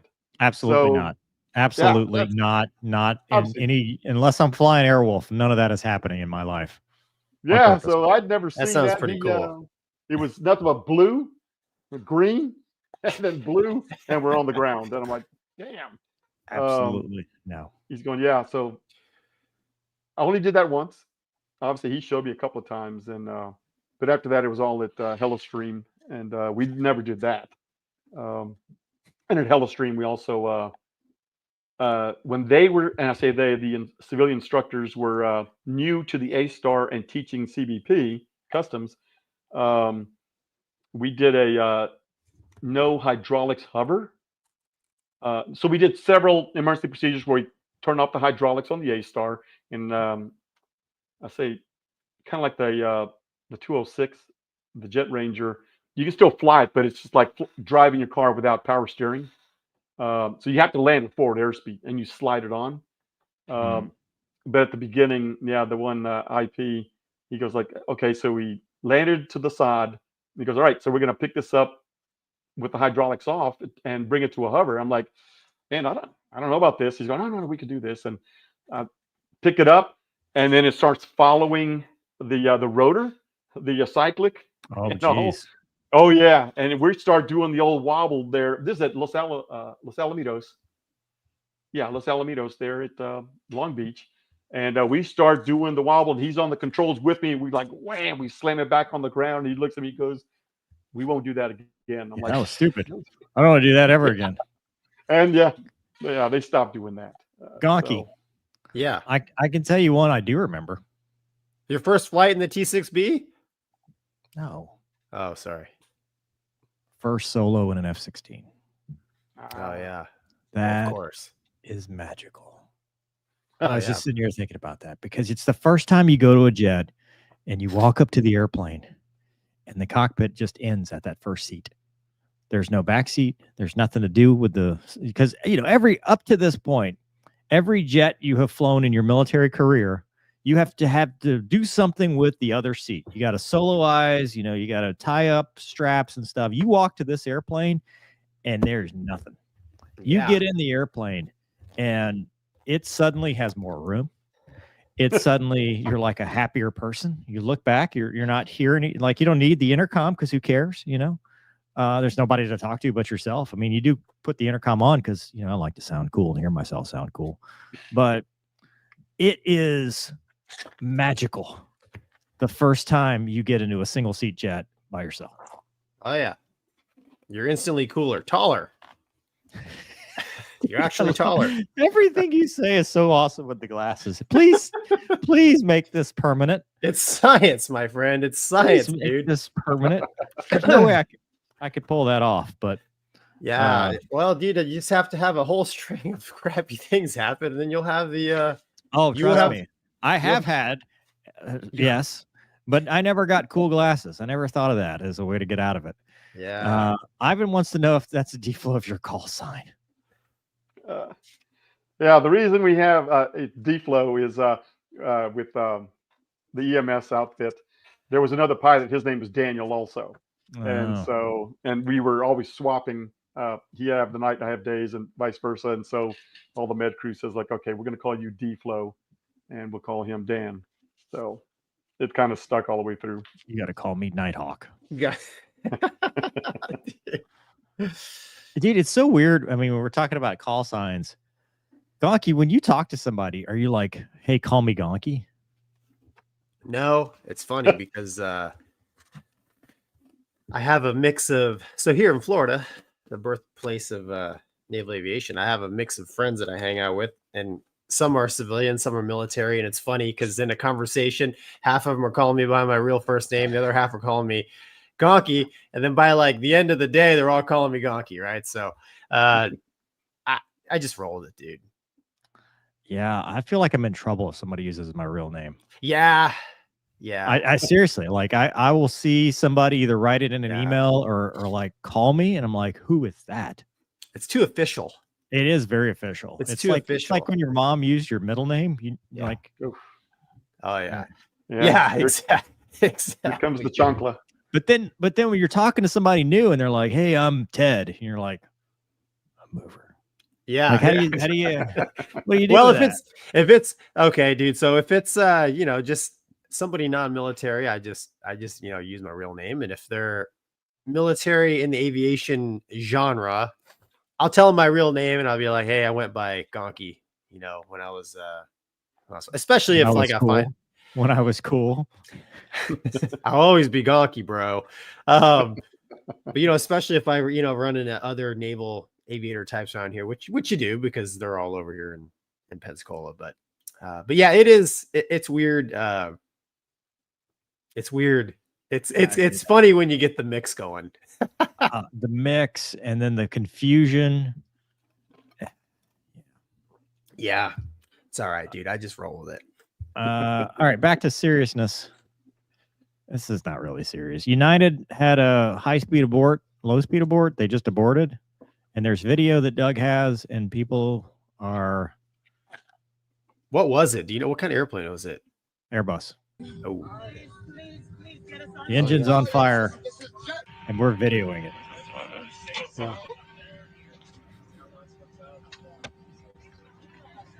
Videoing ourselves and then videoing it. We're selfie and making sure our facial expressions captured in the moment. Where was this? Houston, IAH. Oh. But the big thing is the people coming off with their bags. Yeah. Idiots. Yeah, dude, that's not good. They should be fined. Every single person that carries a bag through an evacuation should get a call from the FAA. Yeah, I mean, unless there's some no kidding, life-threatening, gotta have it medication in that bag. Like, dude, even then, they'll get it for you. There was one. This lady, she must have had 3 bags, and she's coming down the slide. Yeah. Dude, if the person in front of me is carrying bags and I'm behind them and they're in my way, they're probably going to get knocked out with them bags. Yeah. Sorry. Is that in might this be, video? that might be the medication talking. So If there is, I can't find it. Yeah. I like the one guy standing up looking out the window like, do they need my help? It looks like flames for sure out there. Yeah, that's the dad of the group. He's like, I think I can probably fix it. If we just go to the hardware store, I can probably get them a couple of flat washers that'll fix that right up. Yeah. Well, I mean, it looks like we're poking fun here, but it looks like people were reasonably respectful and exited in a reasonable manner. I mean, so what's really happening, right? They had a reason to abort the takeoff. They did, probably tower or something told them they had a fire. So they roll the trucks. Cockpit that goes. Well, the alarms, right, or tower or somebody. Anyways, they abort, and then the captain, he's got some decisions to make. Does he evacuate the airplane? What side do they evacuate on? Right. So that's why he's waiting for the fire trucks to get there, just to ensure what is going on outside his airplane. Because do they say that? What you train like that? What do you mean? I've never seen them say what side. They just say this is the captain, and it's up to the flight attendant to decide. Yeah. As far as the comms he makes, they don't say what side, but in the cockpit, right? Oh. So you're waiting for the trucks to roll up, and they, the trucks will tell you, hey, right engine's burning, and then that way the captain, if he needs to be, can direct the evacuation, or hey, remain seated. So there's procedures going on that take a little bit of time, but they take that little bit of extra time just to ensure they make the right decision instead of evacuating a bunch of people into flames, or if there's no need to evacuate, right? It's because there are things that happens with airplanes that can be very controllable, but maybe to a person who's not in aviation might deem that a little more serious. I don't know. What do you think, Mover? Kudos to the United crew that safely stopped the aircraft. Yep. That's something we train to, but it's never something that's normal. That's why they're called non-normals. So it's not like you're aboard with a fighter or something else. There's a lot that goes into it. It's a big Gonky, are you okay? I'm fine, thanks. Okay, yeah. So the great job to them. I mean, it's always non-standard. Their training kicked in. They did what they needed to do. They ordered the evacuation. Kudos to the flight attendants for doing the best that they could with the idiots they had, because people are just stupid. I don't know. We've made it too accessible. There's too many people that are dumb flying. We need to get the smart people back. Everybody needs to wear a suit. I don't know what it's going to take, but what it's going to take is somebody actually dying. Because you remember, Gonky, was it also Asiana that hit the Japanese Coast Guard aircraft, the 787? That's right. Landed on it. Yeah. And the thing was fully engulfed, but nobody except that Coast Guard aircraft perished because they had such an efficient evacuation. They're very disciplined culture. Very disciplined culture. Yes. We need that. We need discipline when it comes to stuff like this, because as we saw more famously, the Chicago 767 that caught on fire and everybody's jumping with their rollerboards. And, that's the first time I'd really seen something like this. But it is amazing to me that people will just value property over their fellow human and their own lives. I mean, the life you save may be your own. So, but I do emphasize that the crew did a great job, and this is what we train to when we go to the sims. That's one of the common ones. Hey, engine fire on takeoff prior to V1. Let's rejected takeoff. And I got to tell you, I don't know, Gonky. I don't know what the speed was. I don't know if we saw or not, but I've done them in the 7.8 because I was a FO pairing, so I had to do the captain stuff too. And dude, you can get sporty with these airliners, especially slow speed, high thrust. Oh yeah. Because one engine will just take you. It just wants to, go. So it's not easily controllable. So great job to them keeping it, on center line, stopped, getting stop the people, stop the plane, stop the people, order the evacuation. Everybody got off safely. Firefighters were on scene immediately. Look how fast they were there. So, good job all the way around. Do you feel you got any experience doing any boards with people on board? No. Thank God, Yeah. no. Yeah, I can. I mean, I thank God I've never haven't had to do it in real life, but I imagine it's almost like herding cats sometimes. Ah, Well, and that's yeah. so. I mean, Gonky, you guys probably talk about this evacuation duties, right? So Yeah. once you get everything stopped, it's the FO's job to be first down the slide. First off, baby. Yeah, first off to help with the evacuation. With a wide body, it changes because now you got up to 4 pilots. So captain's usually last, going down the aisle, making sure everybody got off, and the FO, or if the captain decides one of the FBs or FCs, might get off first. But that first officer's out there trying to help redirect people from the wreckage. Yeah, and really a lot of people forget, the flight attendants are on the airplane not to give you a cold drink and a warm bag of nuts. They're there for your Bubbles safety. in the back. Is it Yeah. Bubbles? But yeah, Bubbles back there. She's not just a pretty face, right? So, the whole point of the flight attendants are for your safety, So like if they're, if you're on an airplane and they're telling you things, it's for your own good. A lot of it's driven by regulation or company policy and procedure, which is usually driven by safety. And all these accidents that we've been talking about for the last hour, 45 minutes or so, all these lessons that we learned, they implement those lessons learned into our procedures and our Written in blood. training. Yep, Written in blood. So it's always irritating to see people blatantly disregard that, thinking they know better. Because at the end of the day, no, you don't. Sorry, right? I mean, I always say, man, let the trained professionals do their thing. I mean, you can have an opinion, you can have your own take on things, but dude, like at the end of the day, let the professionals do their job. And it will save lives. Oh yeah. Cool. All right. One more topic before we get to the mental health minute. I wanted your opinion. We'll skip fighter stuff, Gonky. We'll save that for next week. That's fine. I covered this right now, anyways. Yeah, I figured that. I can hear it. So I covered this on my channel today, and D-Flow, I wanted your take on this because as a law enforcement aviation professional, you have kind of been in a situation with a full-time, and you probably worked, with a lot of agencies locally and stuff. And so you've seen this. I'll set it up. I'm not going to go into the detail that I did on my channel. I did a full breakdown on this, but what I wanted to point out, so on March 26, 2023, in Baton Rouge, Louisiana, there was a air support unit that was scrambled for a pursuit. So it was 2 o'clock in the morning, and ground units were in a high-speed pursuit of this vehicle, and the helicopter flight crew, which was a pilot and TFO, both of whom had civilian ratings. They were actual pilots, but the TFO didn't have a medical, so he was just doing TFO duties. They took off to go support it. About 20 minutes later, not even 20 minutes later, so 10 minutes later, the pursuit was called off. Said it was too dangerous. Dispatch called it off, and everybody went home. The helicopter, however, never made it back.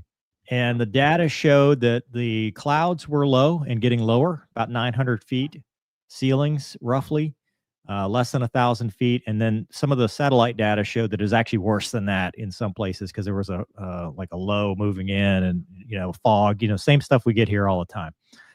And what happened was there was a series of turn and altitude changes. ADS-B data showed they went up to 1,450 feet and then crashed. Probably the worst part of this to me is that it took 9 hours for anybody to notice. Yeah. So this helicopter crashes, and at 2 o'clock in the morning, and at 10:15, 10:45-ish, one of the wife of the TFO goes, "Hey, he never made it home."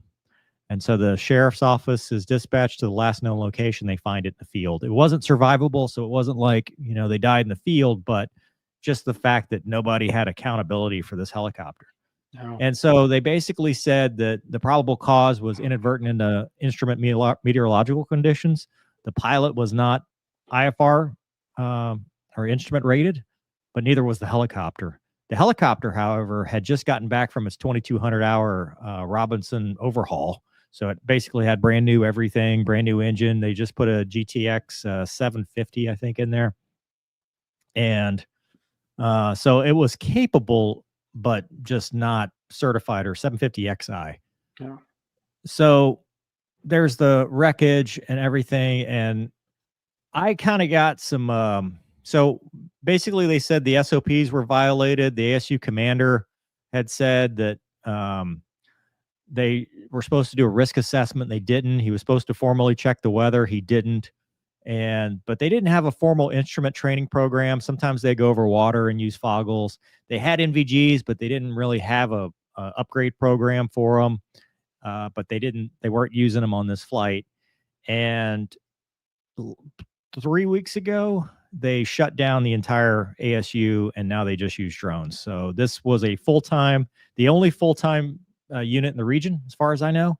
And now it's a part-time drone unit. And so I got some kind of inside info on kind of the culture there. And it was external pressures from the bosses, because they wanted to get rid of it for a long time. And the only thing keeping them afloat was stats. And so it felt like they had to go out there and prove their worth. And they had just spent a bunch of money on it to upgrade this helicopter. So the external pressure was, we have to generate stats, because that's what we do. We're stat monsters.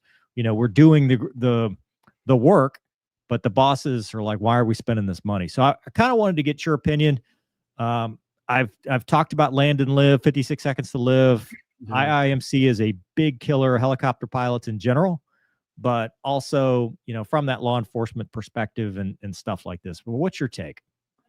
Yes, like I said, the pilots taking off like they did, in pursuit and all that.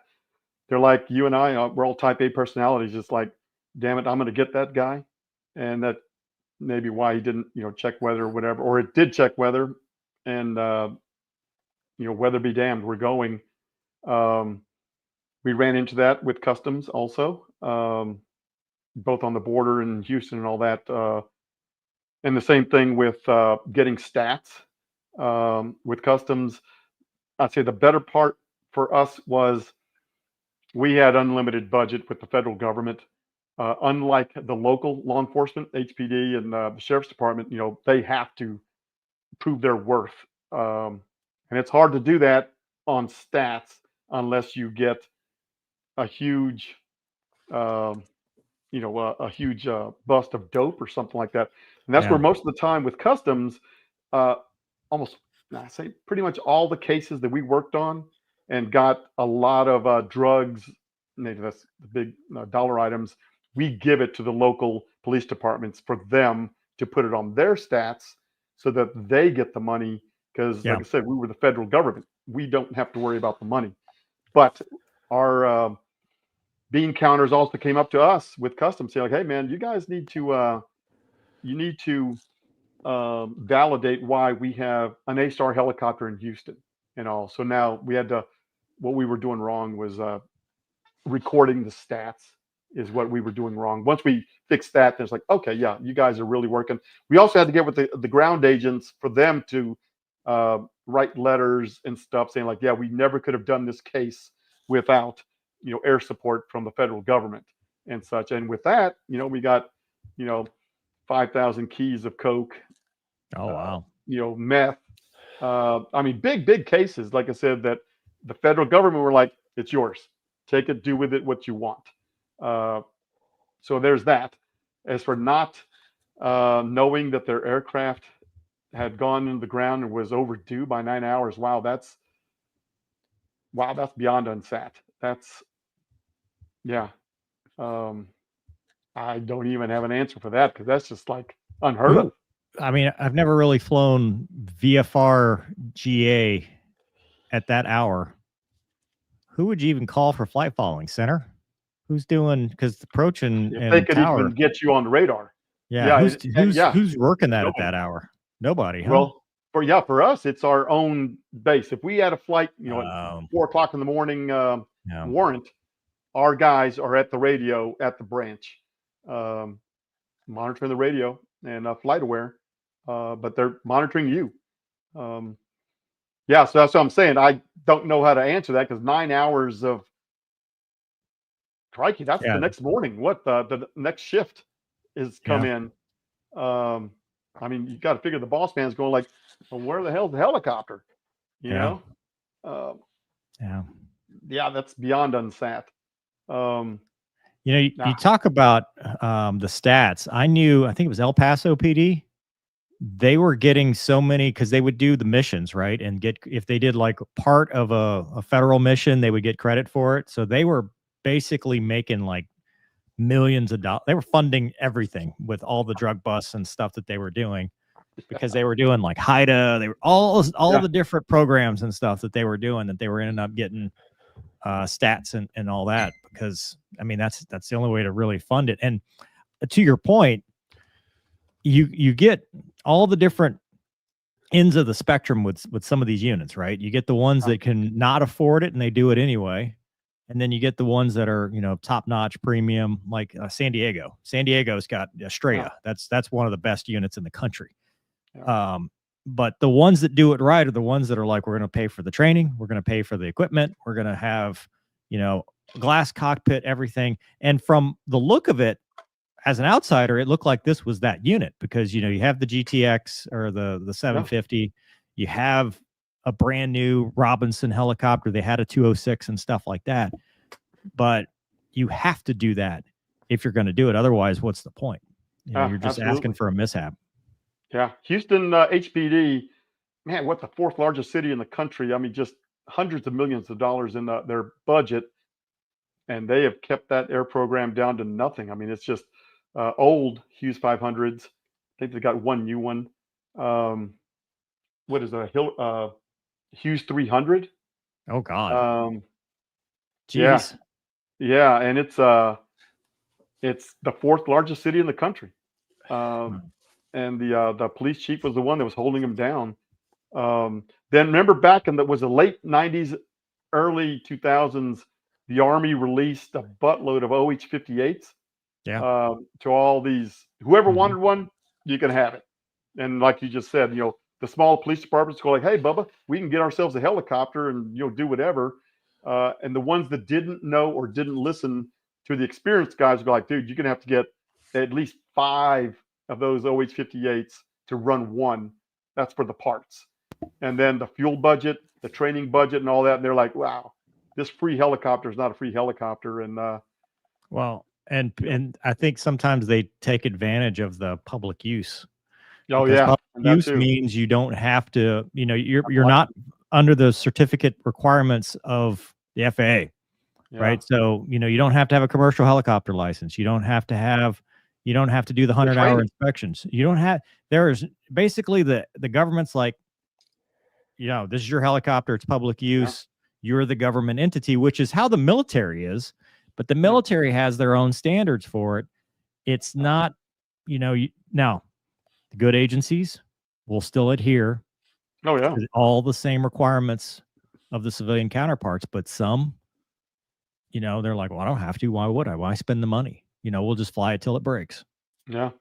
And that's where it becomes dangerous. Extremely. Yeah. And then you've got the good old boy club that's like, well, hell, I've been in this, police officer for the last, 20 years.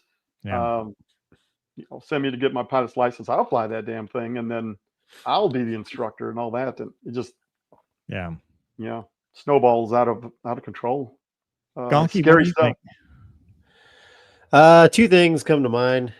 For one, it's terrible. The first thing is, holy cow, dude, how do you not know that you're missing some people?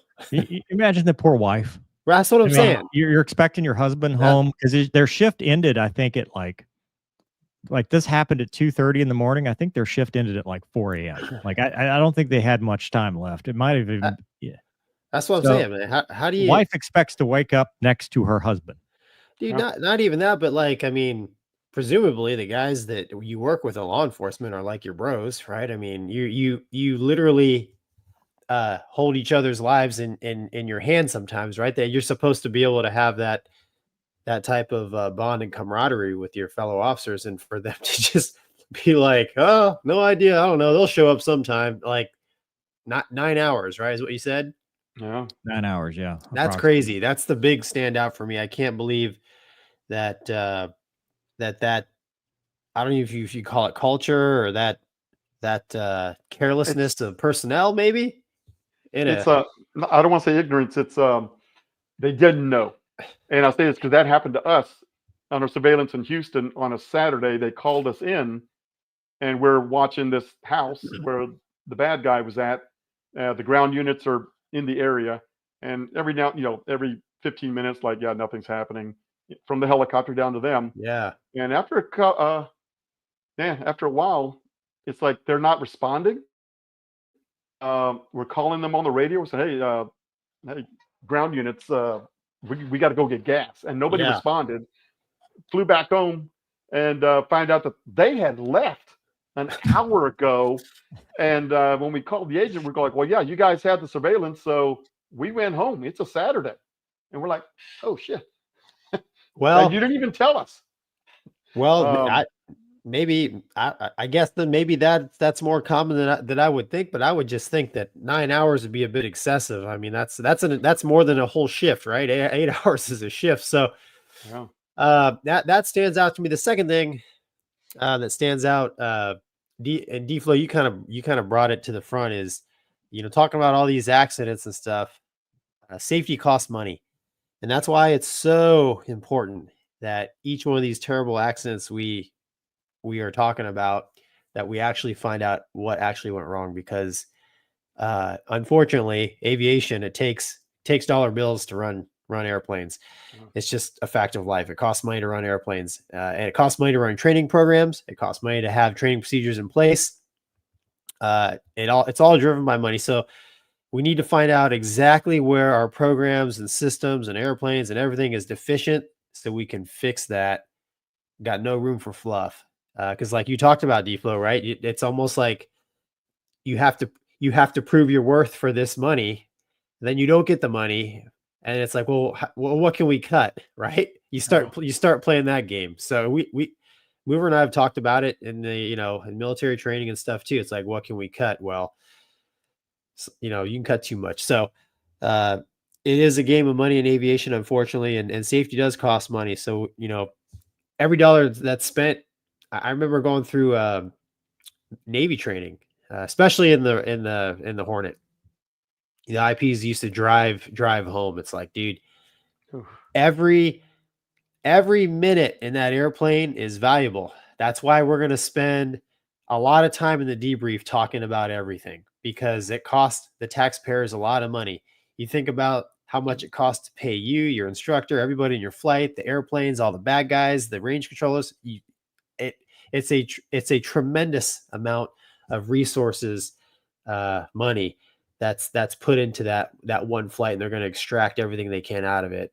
Similarly to any incident or accident, that's why data collection is so important. I don't like it, right? I don't want anybody to know what I'm doing, but I understand that it is important to learn from it, so we can not only make aviation safer, but make it more efficient too, which makes it better, cheaper, and just, it's just a better way of doing business. With that's kind of what comes to mind, Mover, is just the, hey, where are your bros? And hey, safety does cost. There is a price.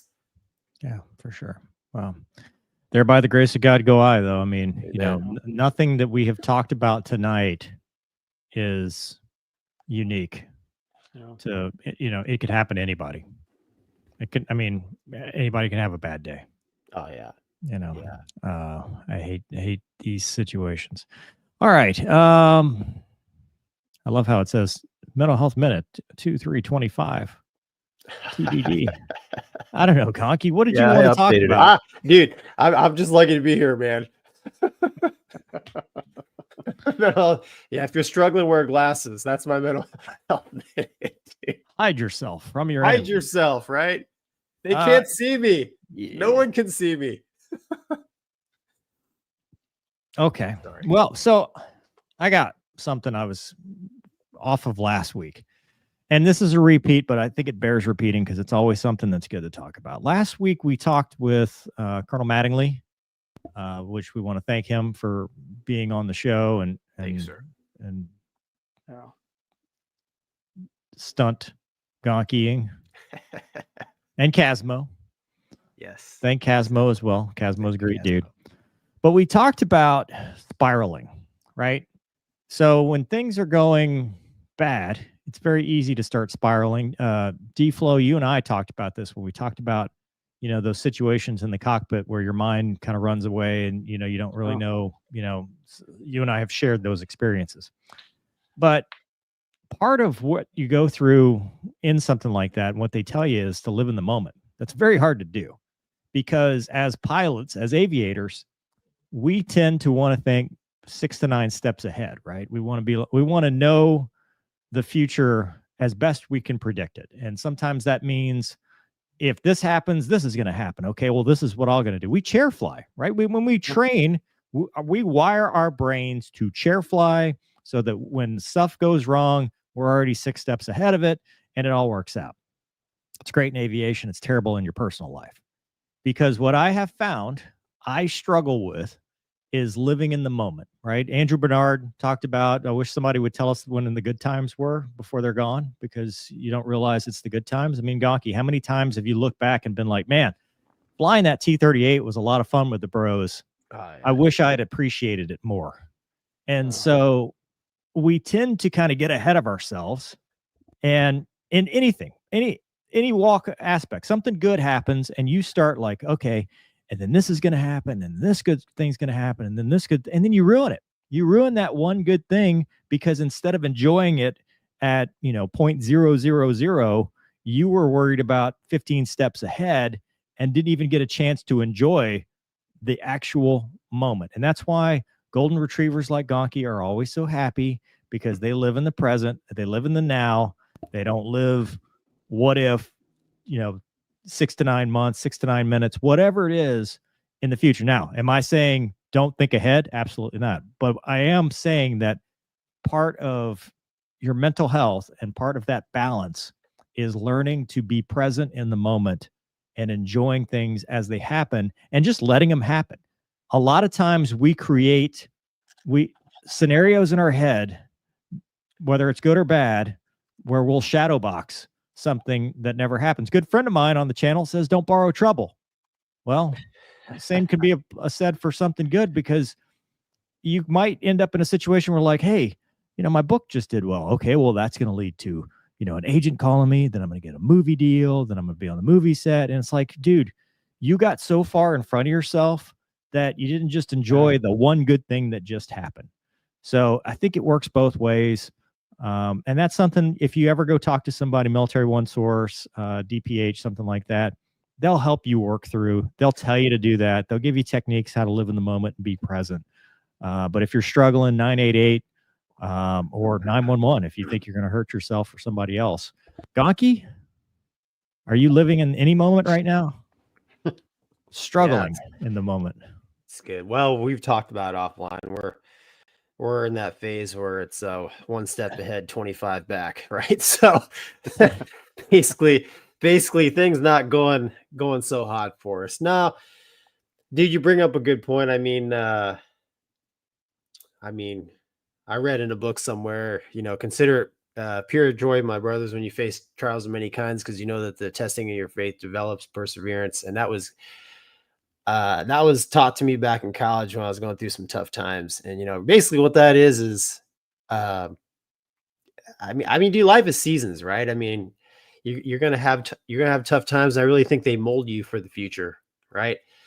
And like you mentioned, man, like when you're in the good times, take a second to savor it. I mean, I think back,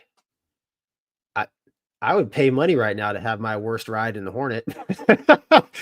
You know what I'm saying? But if you went back to that day, they were going to pay you a lot of money. Sorry. Valid. But if I could roll back the clock to that worst day in the F-18, I'd like to relive that, just to even experience it again. Right. So, at the time I was, I wouldn't have said that, but,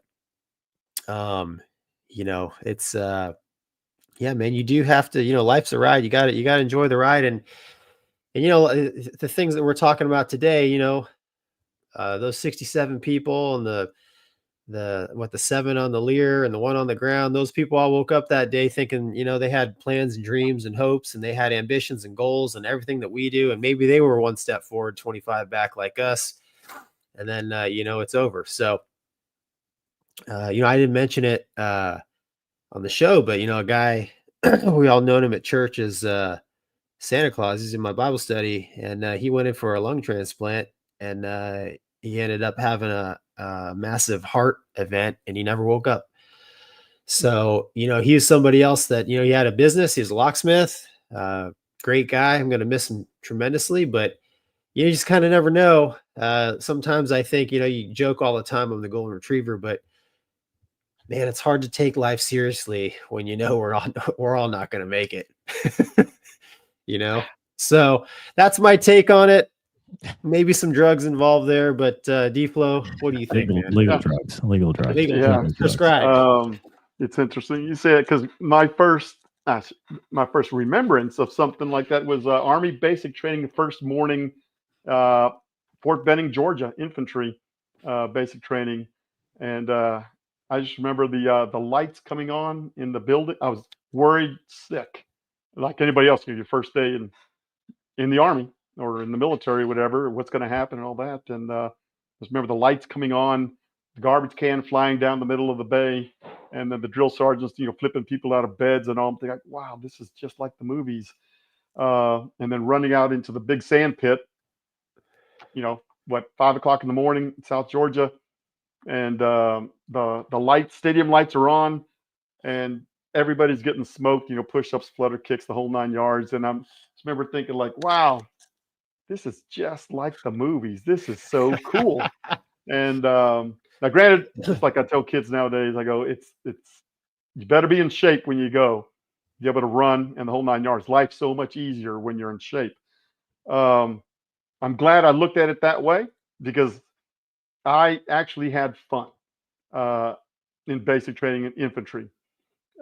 It came about again when I was in the LRP unit after I'd been active duty, came out in the Guard in that long range recon unit.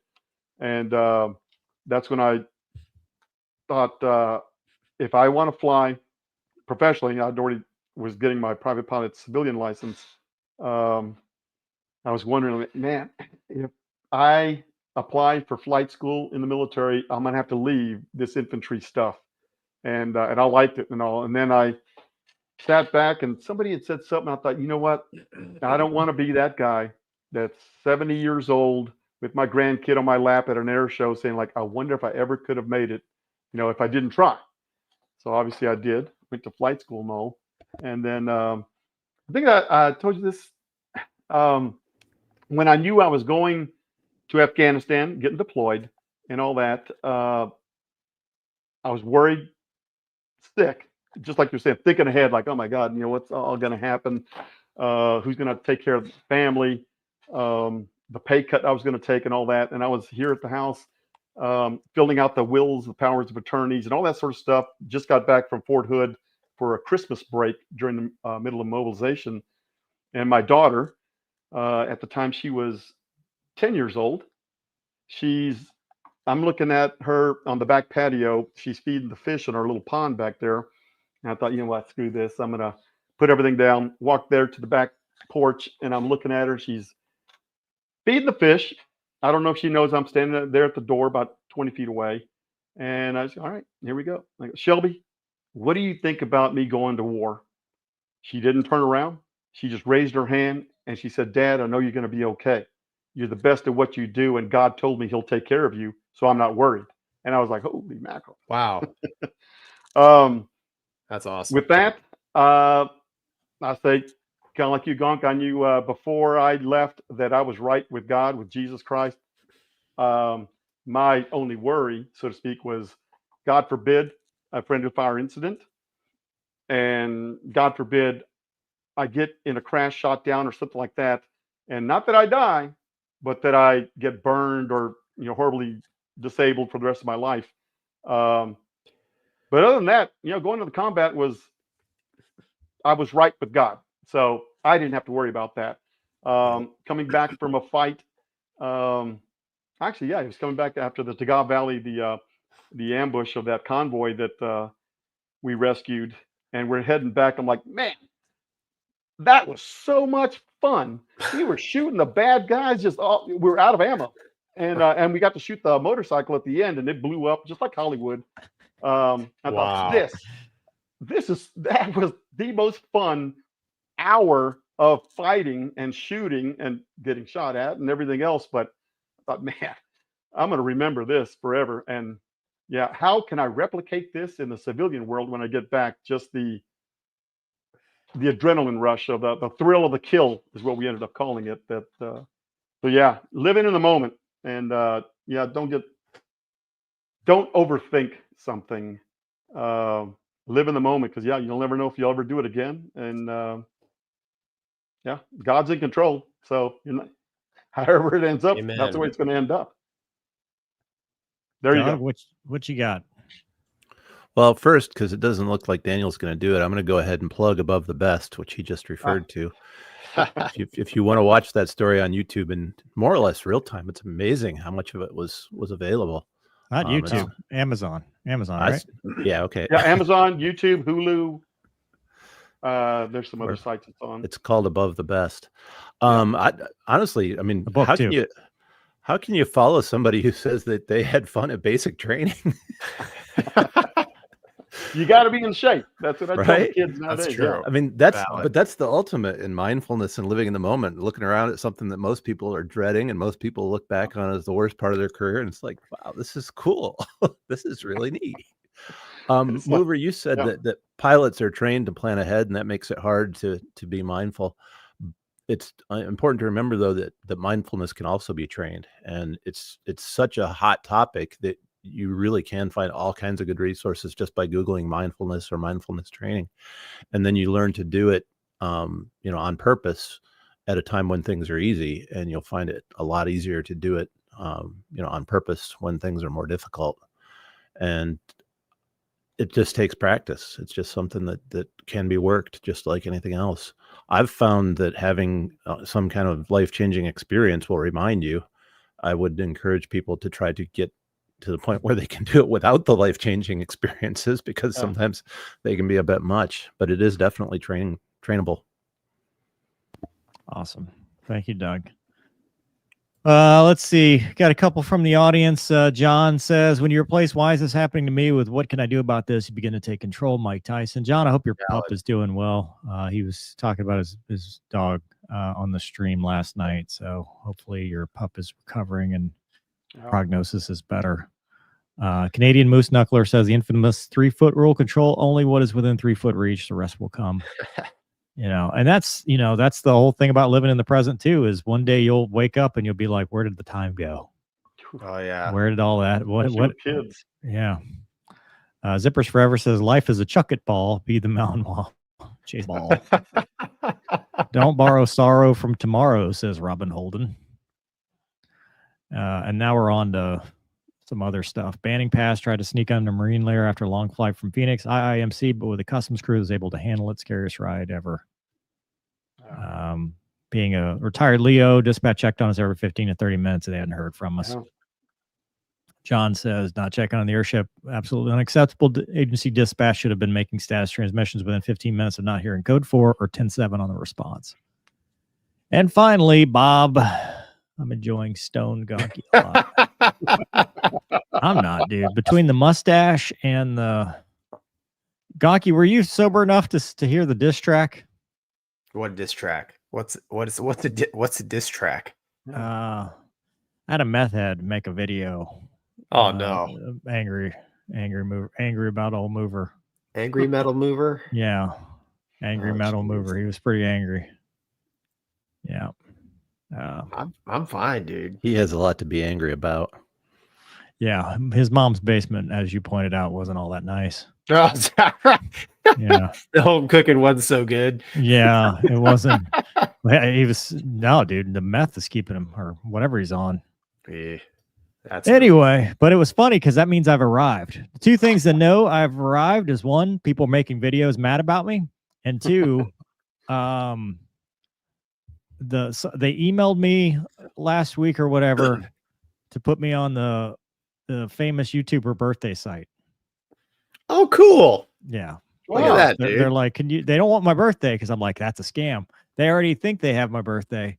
They just want to add a picture because it's like famouspeople.com birthdays or some crap. And I was like, All right. I sent it to Wombat and he's like, that's how you know you've made it. And Wombat's all jealous now. I'm jealous. we can fix that, Gonky. I'm good. We can fix Hopefully they get it just as accurately as they list your net worth. Oh yeah. Well, it was up to like 100 million, wasn't it? At one point, I don't know. We were 21. He's 21 years old, worth $100 million. I quit paying attention when you were worth 12 million and didn't buy me a BMW. Well, you'd get like a 2 Series for 12 million, Gonky. I get you, or Doug. Sorry. All right. Well, let's wrap this up. It's interchangeable at this point. It's been a show. Yeah. And Thanks, it's been a very serious show with a lot of very serious topics. And I want to point out, anytime we talk about stuff like this, we try to be as factual and reverent as we can. And when we talk about kind of what may have happened or what, questions that we have, at no point, I think we all agree, are we saying we could do it better or that it could never happen to us, because aviation is inherently a dangerous business. And sometimes it goes beyond training. Let's just be honest. Sometimes it's more than just, hey, I was perfectly trained and everything works. Sometimes it's luck and timing. And sometimes it's not your day. And it's not a lot of people's day at the same time. And then you have horrible accidents. And I think we as a society forget that. And we try to blame and have villains and make people out to be the bad guy in a story that has no bad guy.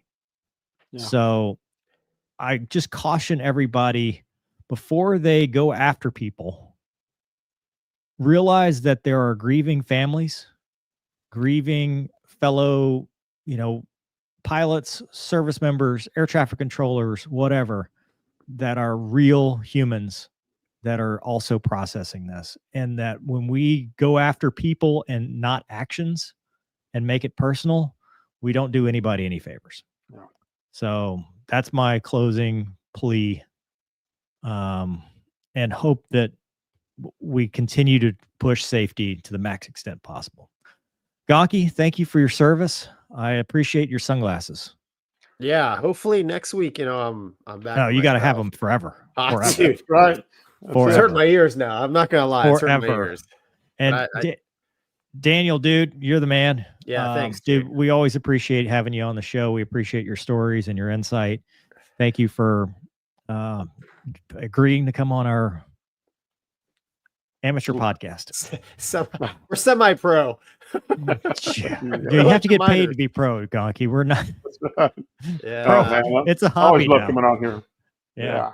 I love coming on here. It's a hobby today. That's right, dude. And Doug, as always, sir. Thanks, Doug. Yeah, man. Thank you for your service. Thank you for inviting me. Yeah. All right, everybody. Have a good night. Thanks for watching. We'll see you next time. Cheerios.